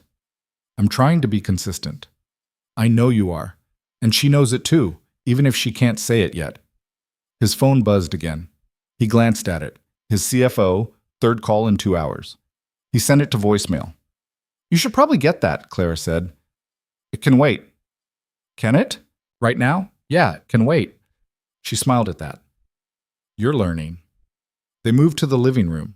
Clara sat in the armchair, Ethan on the other end of the couch from where Rosie slept. The TV was on with the volume low, some cooking show neither of them was really watching. "Can I ask you something?" Ethan said after a while. "Sure." "What happened with Linda Carmichael, the investigation?" Clara's expression tightened. "I told you, probation for 3 months. She wanted me fired, but HR overruled her." "Why does she hate you so much?" "I don't think she hates me specifically. I think she hates anyone who doesn't follow her rules exactly." Clara picked at a loose thread on the chair arm. "She's been at St. Catherine's for 20 years. Worked her way up from floor nurse to administration. Very by the book. Very concerned with liability and policy. I've heard she's reported other nurses before for smaller things than what I did. So she's just a terrible person. She's someone who believes rules exist for a reason and breaking them is unforgivable. Which I get, technically, but it also makes her kind of a nightmare to work under. You could find another job. Better hospital, better boss." "I could. But St. Catherine's covers 3 low-income neighborhoods. Most of my patients can't afford to go anywhere else. If I leave, they lose someone who actually gives a damn about them." She shrugged. "So I stay, and I deal with Linda Carmichael." The matter-of-fact way she said it, like sacrificing better opportunities for people who'd never know she'd done it, was just obvious, made something twist in Ethan's chest. "You're a better person than most people I know," he said quietly. "I'm really not. I'm just someone who remembers what it's like to be on the other side." She looked at him directly. "You'd do the same thing if you'd lived my life." He wasn't sure that was true, but he didn't argue. Around 9, Clara said she should go. She had an early shift tomorrow. Ethan walked her to the door, suddenly reluctant to watch her leave. "Call me if Rosie gets worse," Clara said, "or if you just need to talk.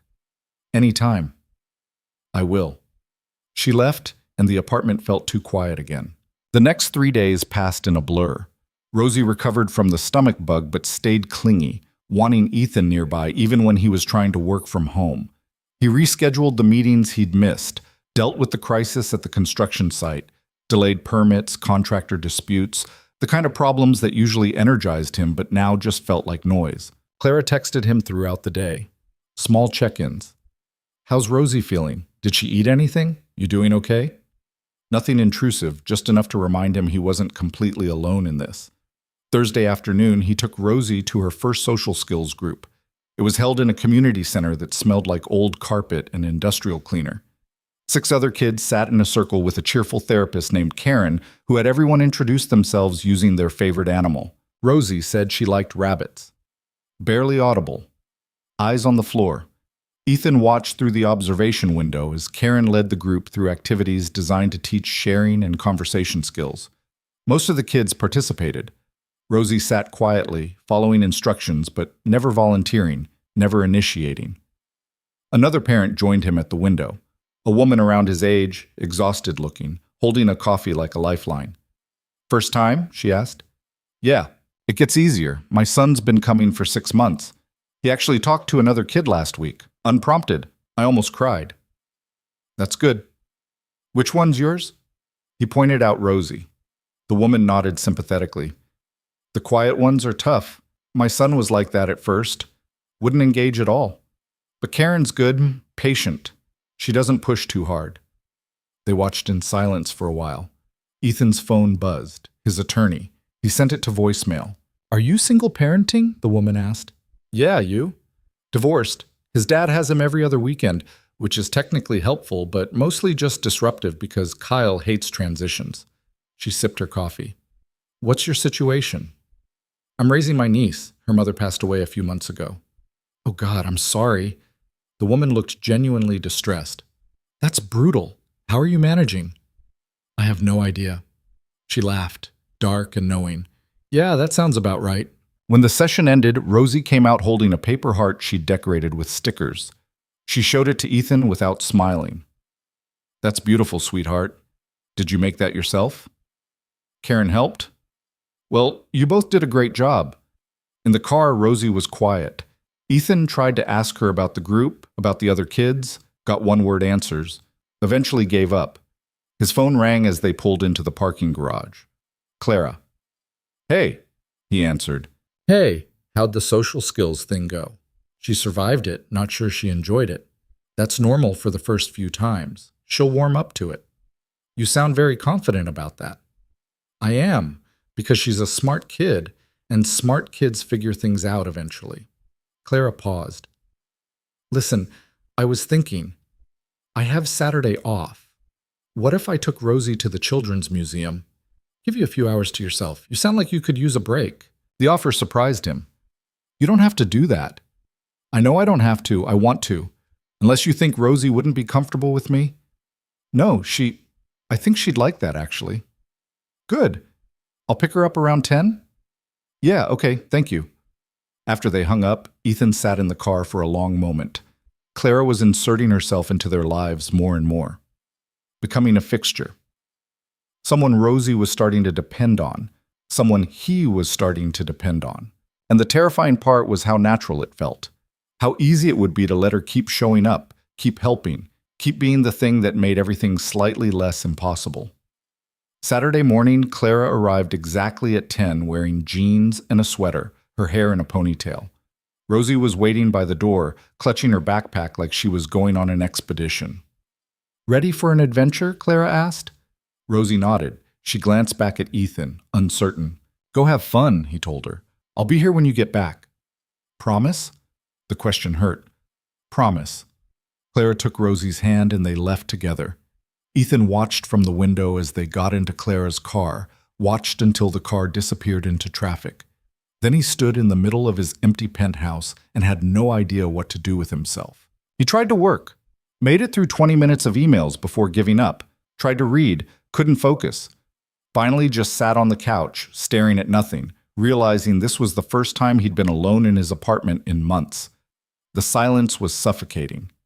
His phone rang. Unknown number. He answered without thinking. "Mr. Vaughn? This is Linda Carmichael?" His entire body tensed. "Ms. Carmichael, I hope I'm not interrupting your Saturday. I wanted to follow up on our previous conversation about the incident report." "I thought that was closed." "The investigation is closed, but I've been reviewing the hospital's connection to your custody case, and I have some concerns." Warning bells went off in his head. "What kind of concerns?" "I understand you've been spending time with Nurse Bennett outside of professional contexts, that she's been providing childcare for your niece." How the hell did she know that? Had someone been watching them? "Clara is a friend. She's helping me out occasionally. There's nothing inappropriate about it." "I'm sure that's true. But appearances matter, Mr. Vaughn, especially in custody situations. If it came to light that you're involved with a hospital employee who violated protocol on your behalf, it could complicate your case. There it was, the threat wrapped in concern. What do you want? He asked flatly. I want to make sure everyone understands appropriate boundaries. Nurse Bennett is on probation. Any further violations and she'll be terminated. And if her involvement with your family becomes an issue in your custody case, I'll be obligated to report what I know to the family court. You have no right to... I have every right to protect this hospital's interests, Mr. Vaughn, and to ensure our staff maintains professional standards. Her voice was syrup-sweet and absolutely venomous. I'm simply suggesting that perhaps it would be better for everyone if you and Nurse Bennett maintained some distance. For her sake, as much as yours. She hung up before he could respond. Ethan stood there, phone in hand, rage and fear competing for dominance. Linda Carmichael was threatening him, threatening Clara. Using his custody case as leverage to enforce whatever sick power trip she was on. He could fight back, could use his money and connections to bury her professionally, could make her regret ever targeting him. But that would take time and energy, and would probably make everything worse for Clara, who was already on thin ice. His phone buzzed. A text from Clara. Rosie is having a blast. She's been asking questions about everything. I think she's memorizing the entire ocean exhibit. A photo followed. Rosie standing in front of a massive aquarium, her face lit up with wonder. Actually smiling. Actually looking like a kid instead of a miniature adult carrying the weight of the world. Ethan stared at the photo until his vision blurred. Linda Carmichael wanted him to stay away from Clara. Wanted to use fear and threats to control both of them. And maybe she was right. Maybe the smart thing was to keep his distance, protect his custody case, protect Clara's job. But looking at that photo of Rosie actually happy for the first time in months, he couldn't make himself believe that pushing Clara away was the right choice. He texted back, "She looks happy. Thank you for this." The response came quickly.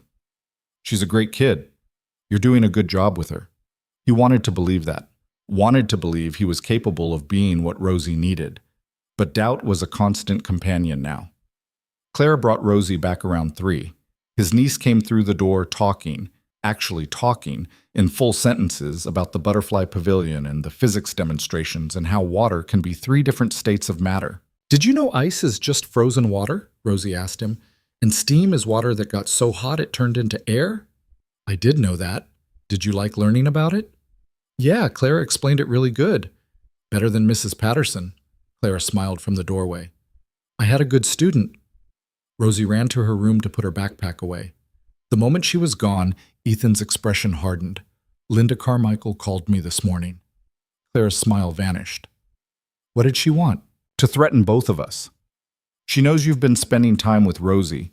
She said if our involvement becomes an issue, she'll report it to family court." "She can't do that." "She can do whatever she wants, and she knows it." He ran a hand through his hair, frustrated. "She wants me to stop seeing you, wants you to stop helping us." Clara was quiet for a long moment. Maybe she's right. What? Maybe this is getting too complicated. Maybe I should back off before I make things worse for you. "No." The word came out harder than he intended. "No. You're not backing off because some power-hungry administrator is on a vendetta. That's exactly what she wants. And if she follows through, if she reports this to your social worker and they decide it looks inappropriate, you could lose Rosie. I could lose Rosie anyway. The system doesn't need a reason. It just needs an excuse." He stepped closer to her. "But losing you, losing what you've been doing for us, that's guaranteed to make things worse." Rosie's finally starting to open up. She smiled today, Clara. Actually smiled. When's the last time that happened? "Ethan, I'm not asking you to put yourself at risk. If this is too much, if you want out, I understand. But don't leave because Linda Carmichael is trying to control us. Don't give her that power." Clara looked at him for a long moment. Her expression was conflicted, torn between self-preservation and something else. "This is a bad idea," she said finally. "Probably. We're both going to regret it. Maybe. I'm on probation. One more violation and I'm done." "I know." She shook her head, but she was almost smiling. "You're stubborn, you know that?" "So I've been told." Rosie came back down the hall, carrying her stuffed rabbit. "Can Clara stay for dinner?" The question hung in the air between them. Clara looked at Ethan. He looked back, waiting. I'd love to, Clara said finally, if your uncle doesn't mind. I don't mind, Rosie beamed. Can we have spaghetti? We can have whatever you want, sweetheart. Clara ended up making the spaghetti because Ethan's cooking skills maxed out at boiling water, and even that was questionable. She moved around the kitchen like she belonged there, talking to Rosie about the museum while chopping vegetables for sauce. Ethan set the table, feeling useless but strangely content. This was what normal families did: cooked dinner together, talked about their day, existed in the same space without everything being a crisis. They ate at the kitchen island instead of the formal dining room. Rosie told Ethan everything Clara had already heard about the museum. He listened like it was all new information, asking questions, genuinely interested. After dinner, Clara helped Rosie with her homework while Ethan cleaned up. When he finished, he found them on the living room floor with crayons and construction paper, making a poster about states of matter. Ice is a solid, Rosie was explaining very seriously, and water is a liquid, and steam is a gas. Perfect, Clara said. Now draw a picture of each one. Rosie bent over her paper, concentrating hard. Clara glanced up at Ethan and smiled. Something shifted in his chest. Something dangerous and inevitable. He was falling for her. Had probably been falling for her since she'd looked at him in that clinic exam room and seen past the money and the fear to the person underneath. And that terrified him more than any custody evaluation ever could. Around 8, Clara said she should go. Rosie hugged her goodbye, a real hug, not the stiff obligatory kind, and made her promise to come back soon. Ethan walked her to the door. Thank you, he said, for today, for everything. You keep thanking me. I'm going to start thinking you don't know how else to talk to me. I don't know how else to talk to you, she laughed. At least you're honest. She pulled on her jacket. Linda Carmichael isn't going to stop, you know. She's going to keep watching us, waiting for us to slip up. Then we don't slip up. Easier said than done. Yeah, well, nothing about this has been easy. Clara looked at him for a long moment. Something unspoken passed between them. Acknowledgement of what was happening, what was building. Neither of them named it. Good night, Ethan. Good night. She left. He stood at the door long after she'd gone, trying to figure out when his life had gotten so complicated. Or when complicated had started feeling like exactly what he needed. The week that followed was a study in controlled chaos. Patricia Martinez made another unannounced visit. Rosie's school called because she'd gotten into a fight with another kid on the playground. The contractor at St. Catherine's quit, leaving the renovation project in limbo. Ethan's CFO scheduled the emergency board meeting he'd been avoiding. Through all of it, Clara was there. Not physically. She had her own job, her own life. But in texts and phone calls and quick coffee meetups between shifts, a constant presence that made everything slightly more bearable. And Linda Carmichael was watching. Ethan could feel it, could see it in the way Clara got called into meetings for minor things, could hear it in the careful way Clara talked about work, always aware that any misstep could be her last.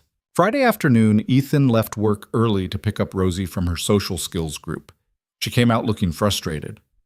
How was it? He asked. Tommy said his mom makes better cookies than Mrs. Chen. Okay, what did you say? I said Mrs. Chen makes the best cookies, and his mom probably doesn't even make them. She probably buys them from the store. Ethan tried not to smile. And what did Tommy say? He pushed me. So I pushed him back. Then Karen made us both sit in time out. Did you apologize? No, he started it. They got in the car. Ethan didn't start driving right away. Rosie, listen to me. I'm not mad about the pushing, but you can't solve problems by pushing people. You have to use your words. I did use my words. Then he pushed me. So you should have told Karen. Telling is for babies. He recognized that logic, had probably used it himself at her age. It's not for babies. It's for smart people who know when they need help. She didn't look convinced. Are you mad at me? She asked quietly. No, I'm not mad. I just want you to be okay. And fighting with other kids isn't going to make you okay. I don't like the other kids. Why not? They're mean. They ask about my mom. They want to know where she is and why I live with you instead of her. Ethan's chest tightened. What do you tell them? I don't tell them anything. It's not their business. She was right. It wasn't their business. But 5-year-olds didn't understand privacy. They just asked questions and expected answers. Do you want to talk about your mom? He asked carefully. Rosie shook her head. Okay, but if you ever do, I'm here. You know that, right? I know. They drove home in silence. When they got to the penthouse, Rosie went straight to her room and closed the door. Ethan stood in the hallway, feeling helpless again. His phone rang. Clara. Bad timing? She asked. No, good timing, actually. Rosie just had a rough day. Want to talk about it? He told her about the fight, about the questions from other kids. Clara listened without interrupting. That's hard, she said when he finished. Kids that age don't have filters. They just say whatever they're thinking. I know, but Rosie shouldn't have to defend her situation to people who don't understand it. No, she shouldn't, but she's going to have to learn how to handle it because people are going to keep asking. How did you handle it when you were in foster care? Clara was quiet for a moment. I lied, told people my parents were traveling or working overseas, whatever made them stop asking questions. Did it work? For a while, until I got old enough to realize lying just made me feel worse. She sighed. There's no good answer, Ethan. She's going to figure out what works for her. You just have to be there when she needs to talk about it. And if she never wants to talk about it, then you respect that. And you make sure she knows the door's open whenever she changes her mind. After they hung up, Ethan knocked on Rosie's door. Come in, she called.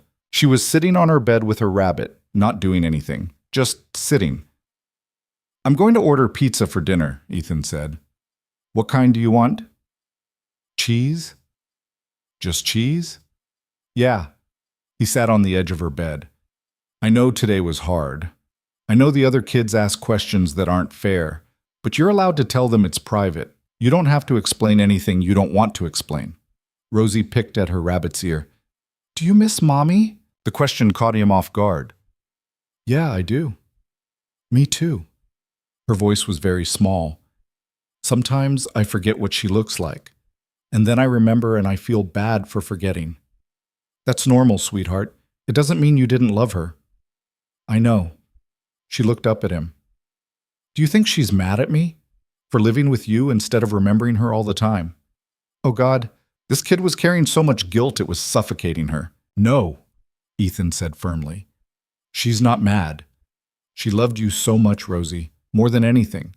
And she would be so happy that you're safe and taken care of. That's all she ever wanted. How do you know? Because she told me. Before she got really sick, she made me promise that if anything happened to her, I'd take care of you. And she wasn't sad or scared when she asked me. She was relieved, because she knew I'd do everything I could to make sure you were okay. Rosie's eyes were bright with tears. I don't remember her saying that. You weren't there. It was just me and her. But I promise you that's what she said. A tear slid down Rosie's cheek. Then another. Ethan pulled her into his lap and let her cry, stroking her hair, murmuring that it was okay, that she was safe, that he wasn't going anywhere. When she finally stopped crying, she stayed curled against his chest. Ethan? She said quietly. Yeah? Can Clara come to my school thing next week? The parent thing where people talk about their jobs? Career day? Yeah, can she come? I can come. I was planning to come. I know. But can Clara come too? He should say no, should explain that Clara wasn't family, that having her at a school event would raise questions, should maintain the boundaries his attorney kept telling him to maintain. I'll ask her, he said instead. Rosie nodded against his chest. Okay. They sat like that until the pizza arrived. And for the first time since Melissa died, Ethan thought maybe, just maybe, they were going to be okay. Clara said yes to career day without hesitation. Ethan called her Saturday morning, half expecting her to point out all the reasons it was a bad idea. Instead, she just asked what time she needed to be there. You don't think it'll cause problems? He asked. Probably, but Rosie asked for me, right? Yeah? Then I'm coming. Let Linda Carmichael make whatever she wants out of it. The defiance in her voice surprised him. Clara was usually careful, measured. This felt different, reckless almost. Are you sure? Ethan, I'm tired of being careful. I'm tired of watching everything I do because someone might use it against me. Rosie wants me there. That's enough. After they hung up, Ethan sat with the phone in his hand, trying to parse what had just happened. Clara was choosing them, choosing Rosie, choosing to show up even when it put her at risk. He didn't know what to do with that information except feel grateful and terrified in equal measure. Career day was Thursday. Ethan took the morning off work, showed up at Rosie's classroom at 10 with a slide presentation about construction management that he'd thrown together the night before. Clara arrived 5 minutes later wearing slacks and a blouse instead of scrubs, looking professional and slightly nervous. Rosie's face lit up when she saw them both. "You came!" "Of course we came," Clara said, crouching down to Rosie's level. "Wouldn't miss it." The classroom was packed with parents. Tommy's mother was there with her dental models. Sarah's dad had brought his fire department uniform. A couple of other parents Ethan vaguely recognized from pickup and drop-off. The teacher, Mrs. Patterson, looked surprised to see both Ethan and Clara. "Mr. Vaughn, I wasn't expecting two presenters." "Clara's a nurse," Rosie announced proudly. "She helps sick people get better." Mrs. Patterson's expression shifted to something politely interested. "How wonderful. We love having medical professionals visit. Why don't you both go second? Tommy's mother is going first." They sat in tiny kindergarten chairs while Tommy's mom explained cavities and proper brushing technique. The kids asked questions. One boy wanted to know if dentists ever found bugs in people's teeth. Tommy's mom handled it gracefully. Then it was their turn. Ethan went first, keeping it simple. He talked about how buildings were made, showed pictures of the St. Catherine's renovation. The kids seemed interested, mostly because the photos included big machines. "Do you ever knock down buildings?" one girl asked. "Sometimes, when they're too old to be safe." "That sounds fun." "It's loud," Ethan said, "and messy. But yeah, sometimes it's fun." Clara went next. She didn't have a presentation, just talked directly to the kids about what nurses did, how they helped doctors take care of patients, how they made sure people got the right medicine, how sometimes they just sat with people who were scared and made them feel less alone. "My grandma was in the hospital," one boy said. "The nurse there was really nice." "I bet she was. Nurses are pretty great." Clara smiled.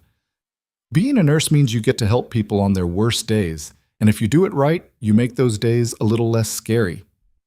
Rosie was watching Clara with complete attention, like she was memorizing every word. After the presentations, Mrs. Patterson thanked everyone.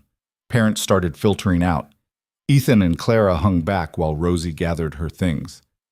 "Thank you both for coming," Mrs. Patterson said. "Rosie's been much more engaged lately. It's good to see." "She's had a rough few months," Ethan said. "We're working on it." "I can tell, and having consistent support clearly helps." Mrs. Patterson glanced at Clara, then back at Ethan. "Are you two married?" The question hit like cold water.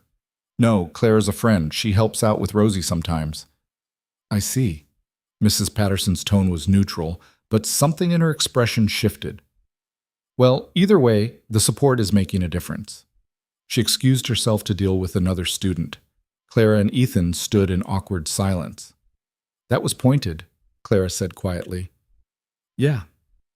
People are going to assume things." "Probably. Does that bother you?" He looked at her. Really looked at her, standing in a kindergarten classroom in clothes she probably couldn't afford, having taken time off work she didn't have, all because a 5-year-old asked her to show up. "No," he said.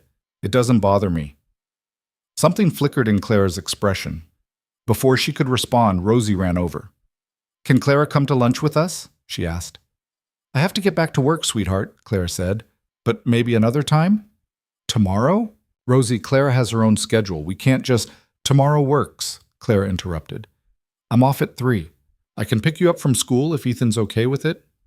Ethan should say no, should maintain boundaries, should stop letting Clara deeper into their lives when he knew it would only make everything more complicated. "That's fine," he said instead. Rosie hugged Clara goodbye. They walked to the parking lot together, the three of them, and Ethan noticed other parents watching, whispering, making assumptions. Let them, he thought. Let them think whatever they wanted. That afternoon, he got a call from Patricia Martinez. "Mr. Vaughn, I need to schedule another home visit. Some questions have come up that I'd like to address in person." His stomach dropped. "What kind of questions?" "I'd prefer to discuss it during the visit. Are you available Monday morning?" "I have a meeting at 9. "This is important, Mr. Vaughn.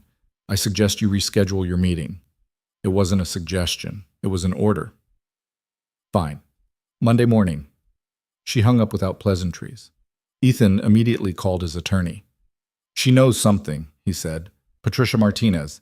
She's making another visit and being cagey about why. Did she say what prompted it? No, just that questions came up. His attorney was quiet for a moment.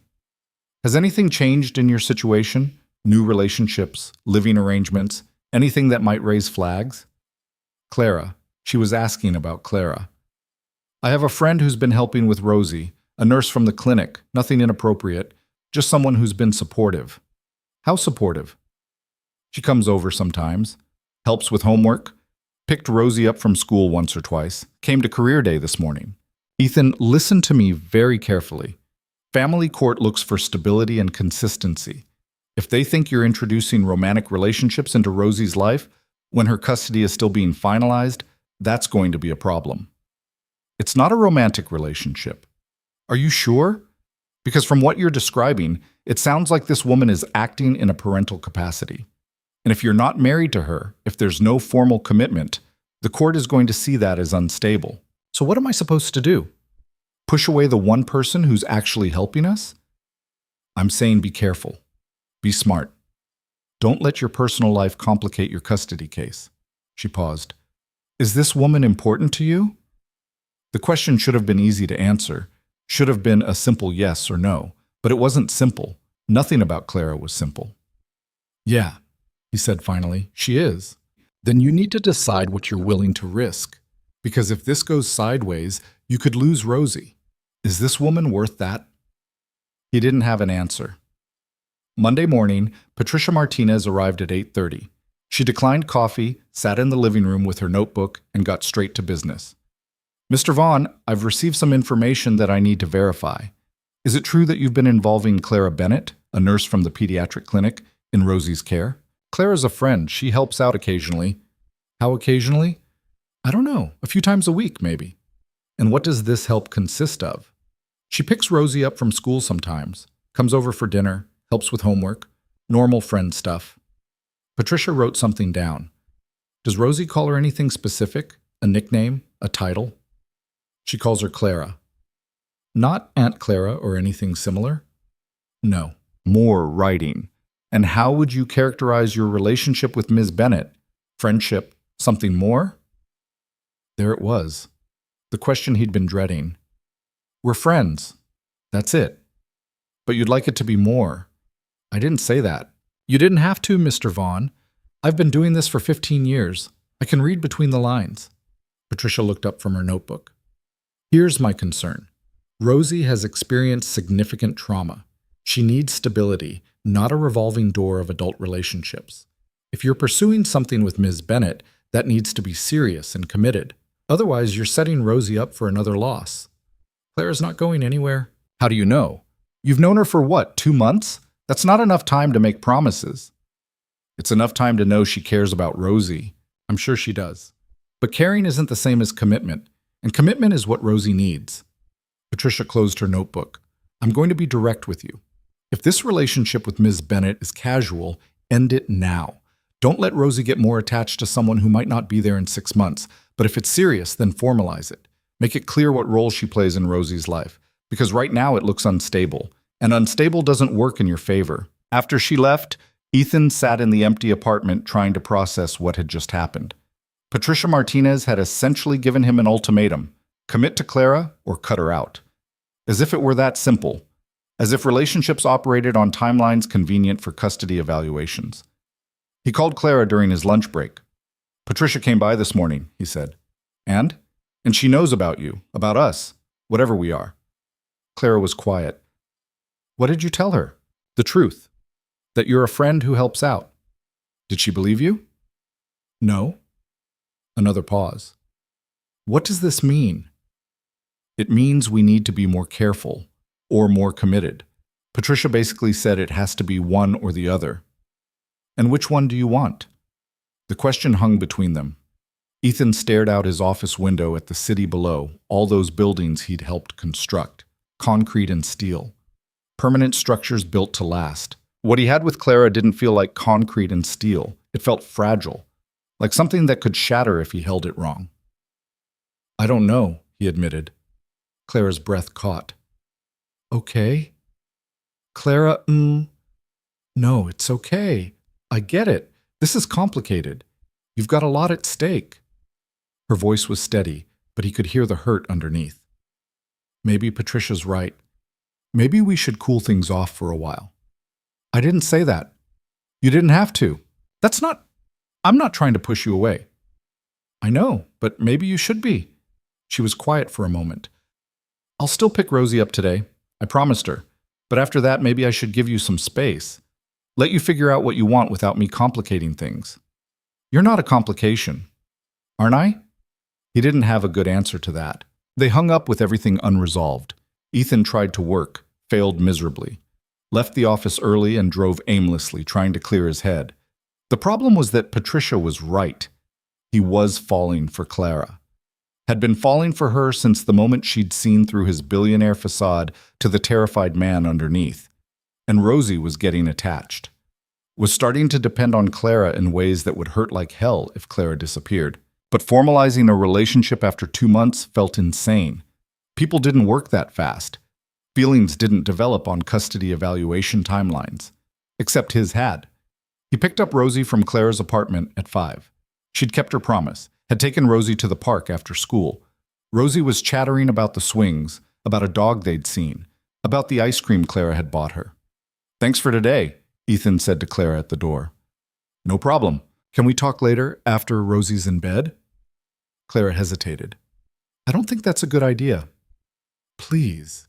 She looked at him for a long moment. Fine. Call me after 8. He called at 8:15. Rosie was asleep. The penthouse was quiet. Hey, Clara said when she answered. Hey, listen. About earlier. Ethan, don't. You don't owe me an explanation. Yes, I do. Because you've been showing up for us constantly, and I've been too scared to admit what that means. What does it mean? He closed his eyes. It means I don't want you to back off. It means I'm terrified of losing you, but I'm more terrified of pushing you away. It means Patricia's right. What we have is either serious or it's nothing, and I can't make it nothing. Clara was quiet for so long he thought she'd hung up. This is fast, she said finally. I know. We barely know each other. I know that too. And if this doesn't work out, Rosie's the one who gets hurt. Yeah. So why are we doing this? Because I think it could work. Because Rosie lights up when you're around. Because I'm better when you're here. He paused. Because I'm falling in love with you and I don't know how to stop. The silence stretched. Ethan's heart pounded so hard he thought it might break through his ribs. I'm falling for you too, Clara whispered. And it scares the hell out of me. So what do we do? I don't know. But backing off isn't the answer. Patricia's right about that much. Rosie needs consistency. If I disappear now, that'll hurt her worse than anything else. So you'll stay? Yeah, I'll stay. She laughed shakily. Even though this is probably the worst idea either of us has ever had. Probably. They talked for another hour. About what staying meant. About how to navigate this without making things worse. About the fact that Linda Carmichael was definitely going to use this against Clara if she found out. Let her, Clara said. I'm done letting her control my life. The defiance was back. The recklessness that had shown up at career day. You could lose your job, Ethan reminded her. Then I'll find another job. But I'm not walking away from you and Rosie because some bitter administrator thinks she gets to decide what's appropriate. After they hung up, Ethan sat in the dark living room feeling like he'd just jumped off a cliff without knowing if there was water below. But he jumped. They both had. Now they just had to hope they could fly. The next 2 weeks were a strange balance of normalcy and tension. Clara came over most evenings, helped with dinner, with homework, with bedtime routines. She and Ethan were careful not to be too affectionate in front of Rosie, but the kid wasn't stupid. She could sense the shift. Are you and Clara dating? Rosie asked one night while Ethan was tucking her in. Would that bother you if we were? Rosie thought about it. I don't know. Sarah's dad has a girlfriend, and Sarah says she's annoying. Clara's not annoying. No, she's nice. Rosie pulled her rabbit closer. If you get married, will she be my mom? The question hit him sideways. Your mom is your mom, Rosie.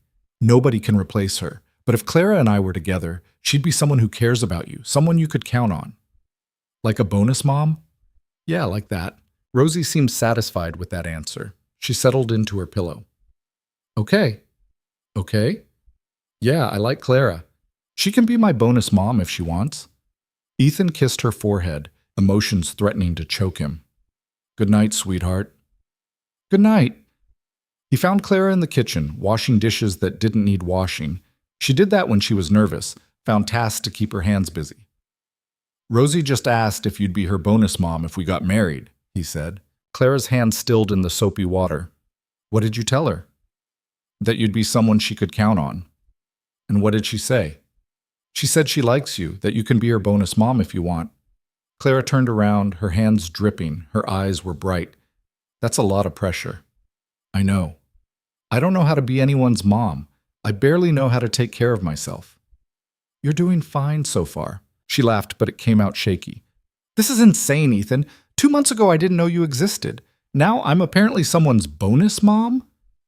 You don't have to be. If this is too much, it's too much. But I'm not going anywhere. She wiped her hands on a towel.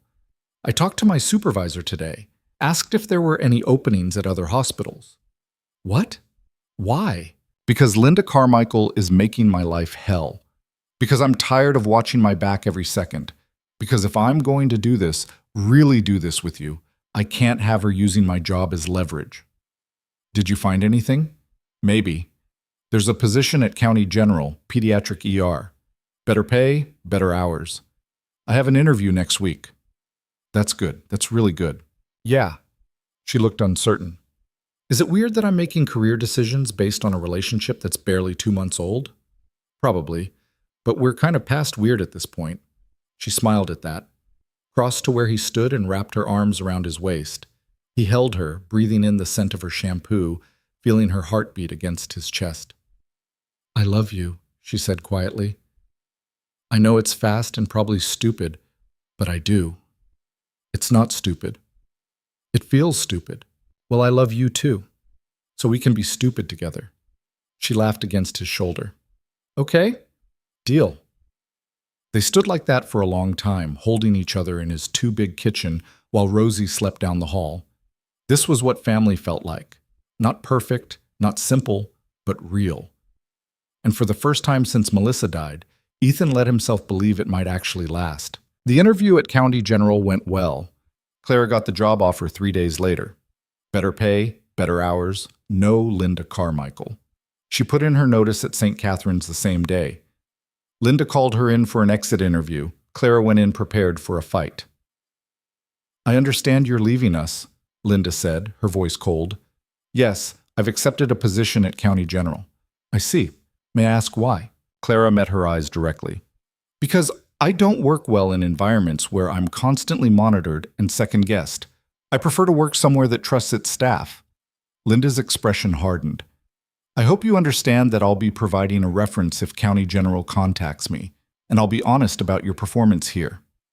I'd expect nothing less, including the protocol violations, the inappropriate relationship with a patient. There was no inappropriate relationship. There was a nurse helping someone who needed it. If you can't see the difference, that's on you, not me. Linda stood.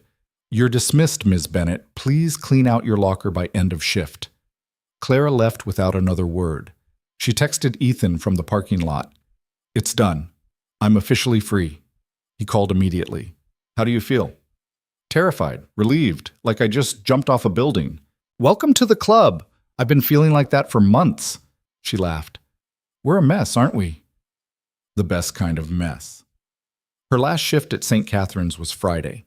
She came home to a celebration dinner that Ethan and Rosie had attempted to cook. The chicken was burned on the outside and raw in the middle.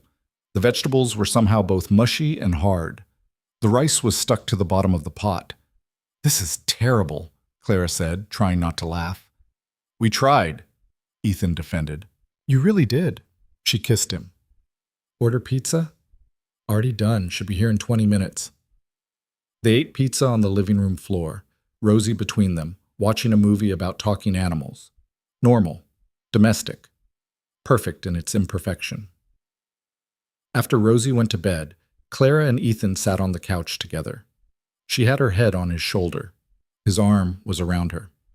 I I start at County General on Monday, she said. Nervous?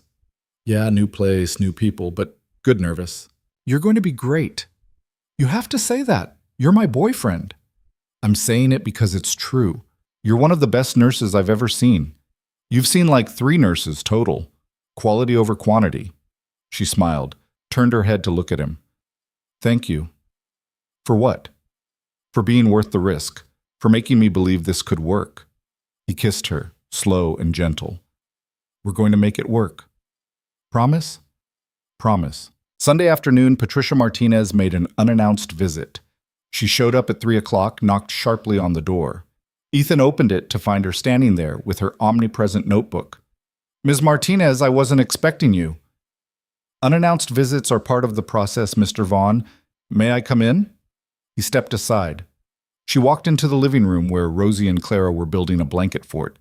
Patricia's eyebrows went up. Ms. Bennett, I didn't realize you'd be here. I'm here most weekends, Clara said calmly. I see. Patricia pulled out her notebook. Rosie, can you show me your fort? Rosie hesitated, then beckoned Patricia over. She demonstrated the elaborate structure they'd built, pillows for walls, blankets for roof, flashlights for lighting. Very impressive, Patricia said. She turned to Ethan. May I speak with you privately? They went to the kitchen. Patricia closed the door. Mr. Vaughn, during our last conversation, I suggested you either formalize your relationship with Miss Bennett or end it. It appears you've chosen formalization. We're together. Yes. And how serious is this relationship? Serious enough that Clara is part of our lives, part of Rosie's life. Patricia wrote something down. I need to be frank with you. The court prefers stability, long-term, committed relationships. What you have with Ms. Bennett is still very new. If it falls apart, that instability could impact your custody. I understand that. Do you? Because from where I'm standing, you're gambling with Rosie's future for a relationship that's barely established. Anger flared in his chest. With all due respect, I'm not gambling. I'm building a family. Clara loves Rosie. Rosie loves Clara. We're making this work. For now. But what happens in 6 months? A year? If this relationship ends, Rosie loses another important person in her life. She's already lost her mother. How much more loss do you think she can handle? Then I guess we'd better make sure it doesn't end. Patricia studied him. You really believe that? Yes. She closed her notebook. I'll be submitting my final evaluation to the court next week. I'm recommending full custody be granted, but I'm also recommending continued monitoring for the next year. If your situation changes, if this relationship deteriorates, the court will want to know about it. That's fair. Is it?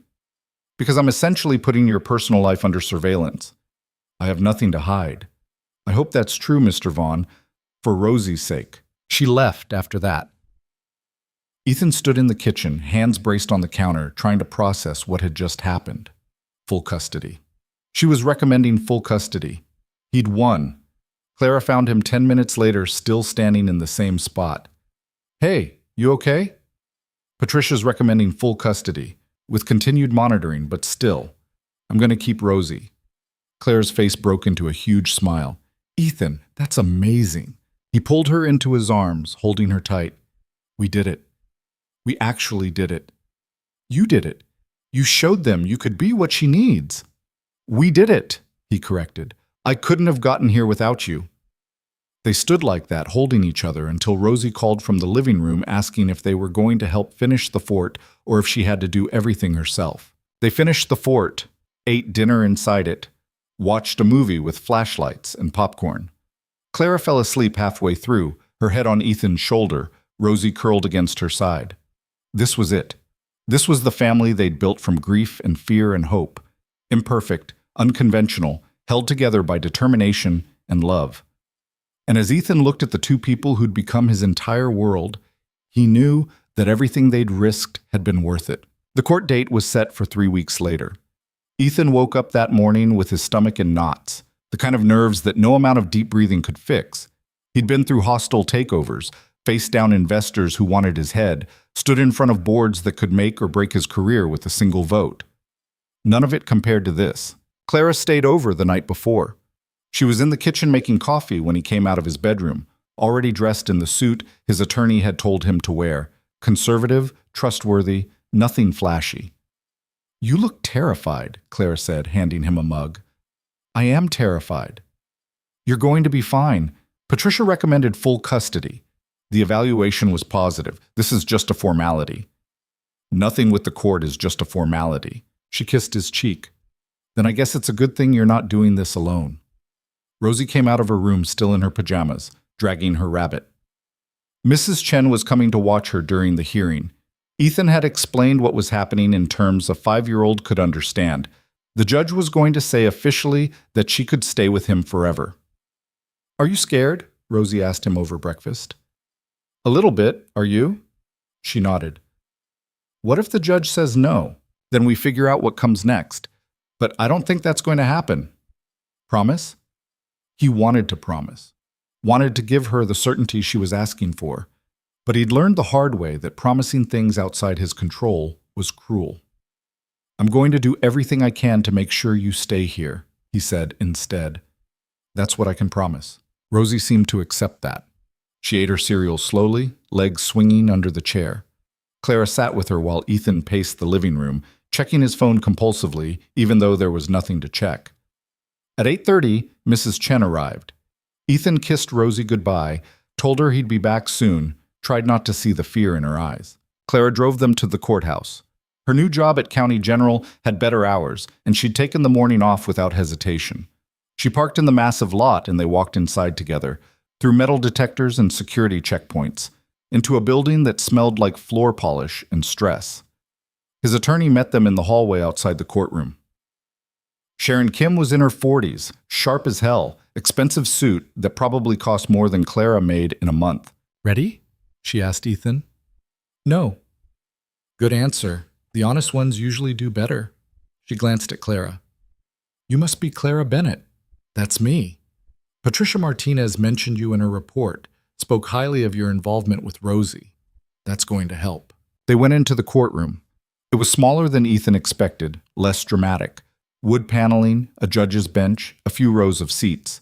Patricia Martinez was already there, sitting with a woman Ethan didn't recognize. Probably someone from Child Protective Services. The judge entered at 9 exactly. Everyone stood. The bailiff announced the case. In the matter of Rosie Vaughn, petition for permanent guardianship. It sounded so clinical, so divorced from the reality of a little girl who just wanted to know where she belonged. Judge Catherine Reynolds was a black woman in her 60s with reading glasses perched on her nose and an expression that gave away nothing. She reviewed the documents in front of her, taking her time. Mr. Vaughn, she said finally, I've reviewed the evaluation conducted by Ms. Martinez as well as the reports from Dr. Morrison and Rosie's school. I understand you've been caring for your niece for approximately 4 months following your sister's death. Yes, Your Honor. And during that time, you've established stable housing, enrolled her in school, arranged for therapy, and maintained consistent care. Yes. Ms. Martinez's report indicates that you initially struggled with the adjustment, but have made significant progress. Is that accurate? Ethan glanced at Sharon. She nodded slightly. Yes, Your Honor. It's been a learning curve. I didn't have any experience with kids before Rosie came to live with me, but I've been doing everything I can to be what she needs. The report also mentions a Ms. Clara Bennett, who has been assisting you. Is she present? Clara stood. Yes, Your Honor. Judge Reynolds looked her over. You're a nurse at County General? Yes, Your Honor. I started there 2 weeks ago. Before that, I worked at the pediatric clinic where Rosie had her evaluation. And you've been helping Mr. Vaughn care for Rosie? Yes, Your Honor. In what capacity? Clara didn't hesitate. Initially as a friend, now as his partner. I'm not Rosie's mother and I'm not trying to be, but I care about her and I'm committed to being part of her life. How long have you and Mr. Vaughn been in a relationship? About 2 months, Your Honor. Judge Reynolds made a note. That's not very long. No, Your Honor, it's not. But Rosie's already lost one important person in her life. I'm not going anywhere. The judge studied Clara for a long moment. Then she turned to Patricia Martinez. Ms. Martinez, you recommended full custody with continued monitoring. Can you explain your reasoning? Patricia stood. Your Honor, when I first met Mr. Vaughn, I had concerns about his ability to provide the emotional support Rosie needs. He's a successful businessman with demanding work commitments. He had no experience with children, and he was clearly overwhelmed. Ethan's stomach sank. This was it. This was where Patricia was going to recommend against him. However, Patricia continued, over the course of the evaluation period, I watched him make significant changes. He adjusted his work schedule. He attended every therapy session, every school meeting. He built a support system where none existed before. Most importantly, he showed up for Rosie consistently, even when it was hard, even when he didn't know what he was doing. She looked at Ethan directly. Being a parent isn't about being perfect. It's about being present. Mr. Vaughn has demonstrated that he's willing to put Rosie's needs first. That's what matters. Judge Reynolds nodded. And the relationship with Miss Bennett, does that concern you? It did initially, Patricia admitted. The timeline is fast and I worried about stability. But after observing them together, I believe Ms. Bennett is a positive influence. Rosie has become more engaged, more communicative. She's forming healthy attachments. That's critical for her development. Thank you, Ms. Martinez. The judge turned to the CPS representative. Does the state have any objections to granting full custody? The woman stood. No, Your Honor. We support Ms. Martinez's recommendation. Judge Reynolds looked down at her papers again. The silence stretched. Ethan could hear his own heartbeat, could feel Clara's hand finding his under the table and squeezing tight. Mr. Vaughn, the judge said finally, raising a child is one of the hardest things a person can do. Raising a child who's experienced trauma is even harder. It requires patience, consistency, and a willingness to put someone else's needs before your own every single day. Are you prepared for that? Yes, Your Honor. Even when it means sacrificing business opportunities, missing important meetings, putting your career second? I've already been doing that, Your Honor, and I'll keep doing it for as long as Rosie needs me to. Judge Reynolds removed her glasses. I'm going to grant your petition for permanent guardianship. Full custody of Rosie Vaughn is awarded to Ethan Vaughn, effective immediately. The relief hit so hard Ethan thought he might pass out. Clara's hand tightened on his. Sharon was smiling. However, the judge continued, I'm ordering continued monitoring for 1 year. Ms. Martinez will conduct quarterly check-ins. If at any point there are concerns about Rosie's welfare or the stability of the home environment, this case can be reopened. Do you understand? Yes, Your Honor. Thank you. One more thing, Mr. Vaughn. Your money can buy Rosie many things, but it can't buy her what she needs most. Love, attention, presence. Those are things you have to give freely. Don't forget that. I won't, Your Honor. The gavel came down. It was over. They left the courtroom in a daze. Sharon congratulated them both, said she'd send the final paperwork within a week. Patricia caught them in the hallway. Congratulations, she said to Ethan. You did it. We did it, he corrected, nodding at Clara. Patricia smiled slightly. Yes, you did. She turned to Clara. Take care of them. They need you. I know, Clara said. I will. They drove back to the penthouse, barely speaking, both too overwhelmed to form coherent sentences. When they walked in, Mrs. Chen and Rosie were on the couch reading. Rosie looked up immediately. Did the judge say yes? Ethan crossed to her, knelt down so they were eye level.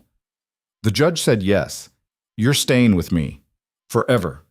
Officially. Rosie stared at him. Then she launched herself into his arms, wrapping herself around him so tight he could barely breathe. I get to stay? She whispered. You get to stay. She started crying. Not sad crying, but the kind of crying that came from relief so profound it had to go somewhere. Ethan held her, rocking slightly, murmuring that it was okay, that she was safe, that nothing was going to change. Mrs. Chen excused herself quietly. Clara stood in the doorway, her own eyes wet. When Rosie finally calmed down, she pulled back and looked at Ethan seriously. Does this mean you're my dad now? For real? The question stopped him. He'd been Ethan for so long, Uncle Ethan at best. The idea of being dad felt huge. Do you want me to be your dad? He asked carefully. Rosie nodded. Yeah, I think so. Then yeah, I'm your dad, for real. She hugged him again. Over her head, Ethan met Clara's eyes. She was smiling, tears streaming down her face. This was it. This was what winning looked like. Not a courtroom decision or a piece of paper. This. A kid who finally felt safe enough to call him dad. That evening, they ordered Chinese food and ate it on the living room floor. Rosie was chattering nonstop, the dam of anxiety finally broken. She talked about school, about the science project she wanted to do, about how Sarah invited her to a birthday party next weekend. "Can I go?" she asked Ethan. "Of course you can go." "And can Clara take me shopping for a present?" Clara laughed. "I'd love to." After dinner, Rosie fell asleep on the couch, exhausted from emotion. Ethan carried her to bed, tucked her in with her rabbit. She stirred just enough to mumble, "Good night, Dad," before going back under. Dad. He'd never get tired of hearing that. He found Clara on the balcony looking out at the city. The sun was setting, painting everything gold and orange. "You okay?" he asked, wrapping his arms around her from behind. "Yeah, just thinking." "About what?" "About how crazy this is. How 6 months ago I was barely making rent and now I'm here. With you. With Rosie. Building something that feels like family. Regret it? Not even a little bit." She turned in his arms. "I love you, both of you. So much it scares me." "Good scary or bad scary?" "Good scary. The kind where you know you're exactly where you're supposed to be, even if you don't know how you got there." He kissed her, slow and deep. "Move in with us." Clara pulled back. "What?" "Move in. You're here most of the time anyway. Rosie adores you. I don't want to keep saying goodnight and watching you drive home. I want you here. Permanently." "Ethan, we've been together for 2 months. I know, and I know it's fast, but when has anything about us been slow?" He cupped her face. "I'm not asking you to marry me. Not yet. I'm just asking you to be here, to stop pretending you're not already part of this family." Clara stared at him. "This is insane." "I know. People are going to think we're crazy. Let them. What if it doesn't work out? Then we'll deal with it. But I'd rather try and fail than never try at all." She was quiet for a long moment. Then she smiled. "Okay. Okay? Yeah, okay, I'll move in. But I'm keeping my apartment for 3 months, just in case." "That's fair. And we're telling Rosie together, making sure she understands what this means." "Agreed. And if Linda Carmichael somehow finds out and has opinions about it, I'm ignoring her completely." Ethan laughed. "Deal." They told Rosie the next morning over breakfast. She took the news with surprising calm. "So Clara's going to live here?" she asked. "Yeah," Ethan said. "Is that okay with you?" Rosie thought about it while eating her cereal. "Will she have her own room?" "She'll share my room." "Okay, can I help her unpack?" Clara smiled. "I'd love that." "Cool." Rosie went back to her cereal like they'd just discussed the weather. Not a major life change. Kids were resilient like that, adaptable in ways adults had forgotten how to be. Clara moved in over the next 2 weeks. She didn't have much. Her apartment had been furnished and most of her possessions fit in a dozen boxes. But watching her unpack those boxes in his bedroom, hanging her scrubs next to his suits, putting her toothbrush next to his in the bathroom, it felt monumental. This was real. This was happening.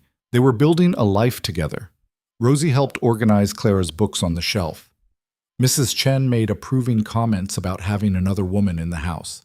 Ethan's assistant sent a fruit basket with a note that said, "Congratulations on your rapidly evolving personal life." Even his CFO made a joke about him finally settling down. The only person who had a problem with it was Linda Carmichael. She called Clara 3 weeks after the move, ostensibly to follow up on an insurance matter from her old employment. But the conversation quickly turned personal. "I heard you moved in with Mr. Vaughn," Linda said, her voice dripping false concern. "That was fast." "My personal life isn't your business anymore, Linda. I'm simply concerned about professional boundaries. You were his niece's nurse. Now you're living with him. That doesn't look appropriate. I was never Rosie's nurse. I was a nurse at the clinic where she had one evaluation. And even if I was, I don't work there anymore. I don't work for you, so again, not your business." Linda's voice hardened. "You think you're untouchable now, but you're not. If this relationship affects that child negatively, I'll make sure everyone knows you contributed to it." "You do that, Linda. Spend your time trying to tear down other people's happiness. I'm sure that'll work out great for you." Clara hung up before Linda could respond. Her hands were shaking. Ethan found her 10 minutes later, sitting on the edge of their bed staring at her phone. "What's wrong?" She told him about the call. His expression darkened. "She can't do anything to you. You don't work for her anymore. I know, but she can make noise. She can spread rumors. She can try to make my life difficult. Then let her try. We'll deal with it. He sat next to her. Linda Carmichael is miserable. Miserable people don't like seeing other people happy. Don't let her take this away from us. Clara leaned against him. When did you get so wise?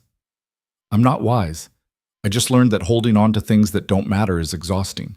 And what matters is you, me, and Rosie. Everything else is noise. She kissed him. I really love you. You know that? I know. I love you too. Patricia's first quarterly check-in happened in November. She showed up unannounced on a Saturday morning, caught them in the middle of making pancakes. The kitchen was a disaster, flour everywhere, Rosie covered in batter, Clara trying not to laugh at Ethan's failed attempt at flipping. Patricia surveyed the scene with what might have been amusement. I see domestic life is treating you well, she said. It's treating us chaotically, Ethan corrected. But yeah. Well, Patricia interviewed Rosie first, asked her about school, friends, how she felt living with Ethan and Clara.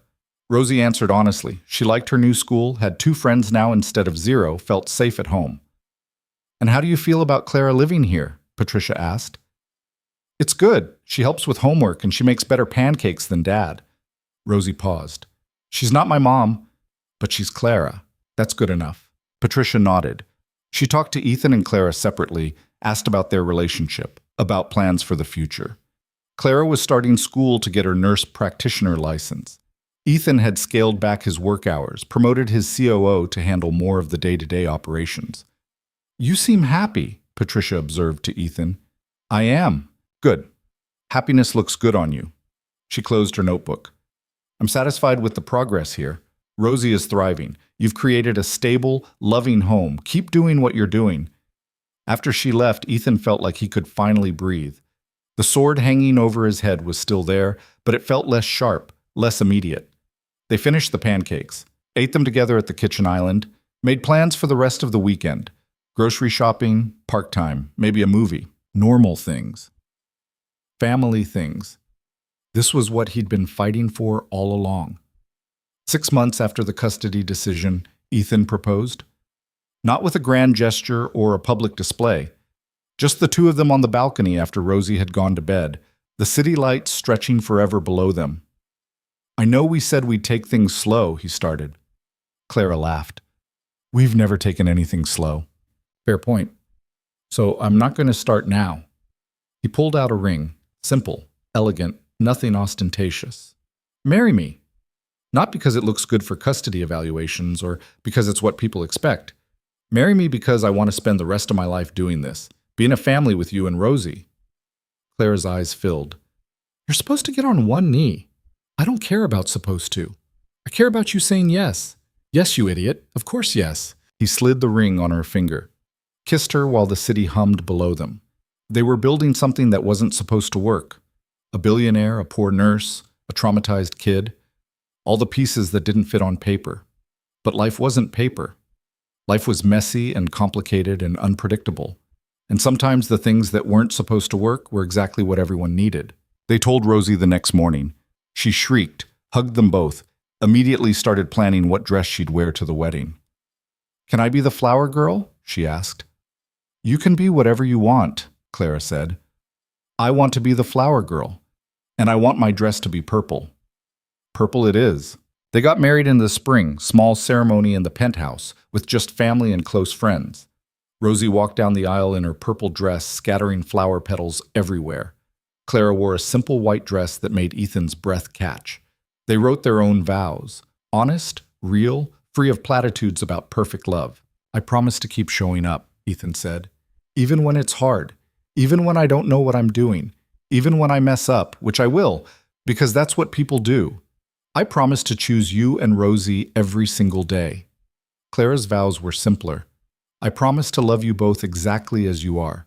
Not who I think you should be, not some perfect version, just you. That's enough. That's everything. They kissed. Rosie cheered. Mrs. Chen cried. Even Patricia Martinez, who'd been invited against all logic, looked pleased. Afterward, at the reception, Rosie pulled Ethan aside. Are you happy, Dad? She asked. The question surprised him. Yes, sweetheart. I'm really happy. Are you? Yeah, she grinned. We're a real family now, like Sarah's family. But better. Why better? Because we chose each other. Sarah's family just happened. We made ours on purpose. Out of the mouths of children. Ethan pulled her into a hug, overwhelmed by the wisdom of a 6-year-old who'd learned too early that families weren't always guaranteed. That night, after the last guests left and Rosie was asleep, Ethan and Clara stood in their living room surrounded by wedding debris. Flowers wilting in vases, empty champagne glasses, a half-eaten cake. We did it, Clara said. Yeah, we did. I was so scared 6 months ago, terrified this would fall apart. And now? Now I'm still scared, but it's different. It's the kind of scared that comes from having something worth losing. Ethan pulled her close. You're not going to lose us. Promise? Promise. They stood like that for a long time, swaying slightly to music only they could hear. Outside, the city continued its endless hum.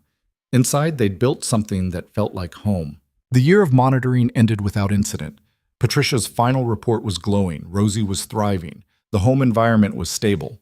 The family unit was functioning well. Judge Reynolds closed the case permanently. Ethan read the final order alone in his office, the document that said officially, legally, irrevocably that Rosie was his daughter, that nothing could take her away now. He thought about his sister, about Melissa trusting him with the most important thing in her life, about how terrified he'd been that he'd fail her. He hadn't failed. He'd stumbled, struggled, nearly fallen apart, but he'd kept showing up, and somehow, impossibly, that had been enough. Clara found him there an hour later, still holding the document. You okay? She asked. Yeah, just thinking about how different everything is from a year ago. Good different. The best different. He pulled her onto his lap. Thank you for taking a chance on us, for seeing past the mess to what we could become. You keep thanking me. I keep telling you to stop. I know, but I'm stubborn, she laughed. Among other things. They sat together in the quiet office, the city sunset painting everything gold through the windows. Downstairs, Rosie was probably doing homework or building something elaborate with blocks. Their daughter. Their family. Nothing about their story had gone according to plan. Ethan had never intended to become a father. Clara had never planned to fall in love with a billionaire. Rosie had certainly never chosen to lose her mother. But life didn't ask permission. It just happened. And the question wasn't whether the circumstances were perfect. The question was what you did with the cards you were dealt. Ethan had learned that love wasn't about grand gestures or perfect moments. It was about showing up on the hard days, about making breakfast when you were exhausted, about holding someone while they cried, about choosing to stay when leaving would be easier. Clara had learned that taking risks could lead somewhere beautiful, that protecting yourself completely meant missing out on everything that mattered, that sometimes the scariest thing was also the rightest thing. And Rosie had learned that family could be chosen, that losing someone didn't mean you'd lose everyone, that happiness could exist even after grief. These were the lessons that couldn't be taught in books or bought with money. They had to be lived, earned through struggle and doubt and the terrifying act of trusting that tomorrow might be better than today. 5 years later, they'd have another daughter.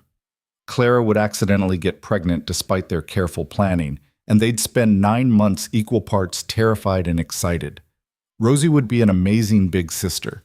The family would expand to include scraped knees and science fairs and parent-teacher conferences. But all of that was future. Right now, in this moment, they had enough. They had each other.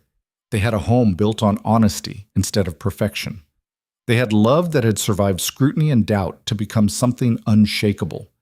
And really, what more could anyone ask for? Ethan's journey had taught him that being rich meant nothing if you were empty inside, that the things he'd thought were victories, boardroom wins, financial success, corporate dominance, paled next to the victory of Rosie calling him dad, of Clara choosing him every morning, of building something that couldn't be bought or sold or traded. True wealth wasn't in his bank account. It was in the laughter echoing through his apartment, in the crayon drawings stuck to his refrigerator, in the woman who'd seen him at his absolute worst and stayed anyway. The penthouse hadn't changed much physically. Same floor-to-ceiling windows, same expensive furniture, but it felt completely different now. It felt lived in, loved in, like a home instead of a hotel. That evening, the three of them sat on the balcony watching the sunset. Rosie was nestled between Ethan and Clara, her head on Clara's shoulder, her hand holding Ethan's. "I love you guys," Rosie said out of nowhere. Clara kissed the top of her head. "We love you too, sweetheart." "Forever?" Rosie asked. "Forever," Ethan confirmed, and he meant it. Whatever challenges came next, and there would be challenges, because life was nothing if not complicated, they'd face them together, as a family. Imperfect, unconventional, but absolutely real. The city lights began to flicker on below them, millions of individual stories playing out in millions of individual homes. Some stories would be sad. Some would be triumphant.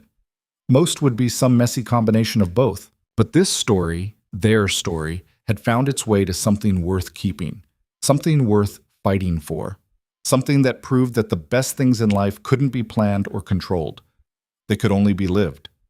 And as the last light faded from the sky and the stars began to appear, Ethan Vaughn, billionaire, father, husband, realized that he'd finally found what he'd been searching for all along without knowing it. Not success, not security, not even happiness, exactly. He'd found home, and it had been worth every terrifying step of the journey to get there.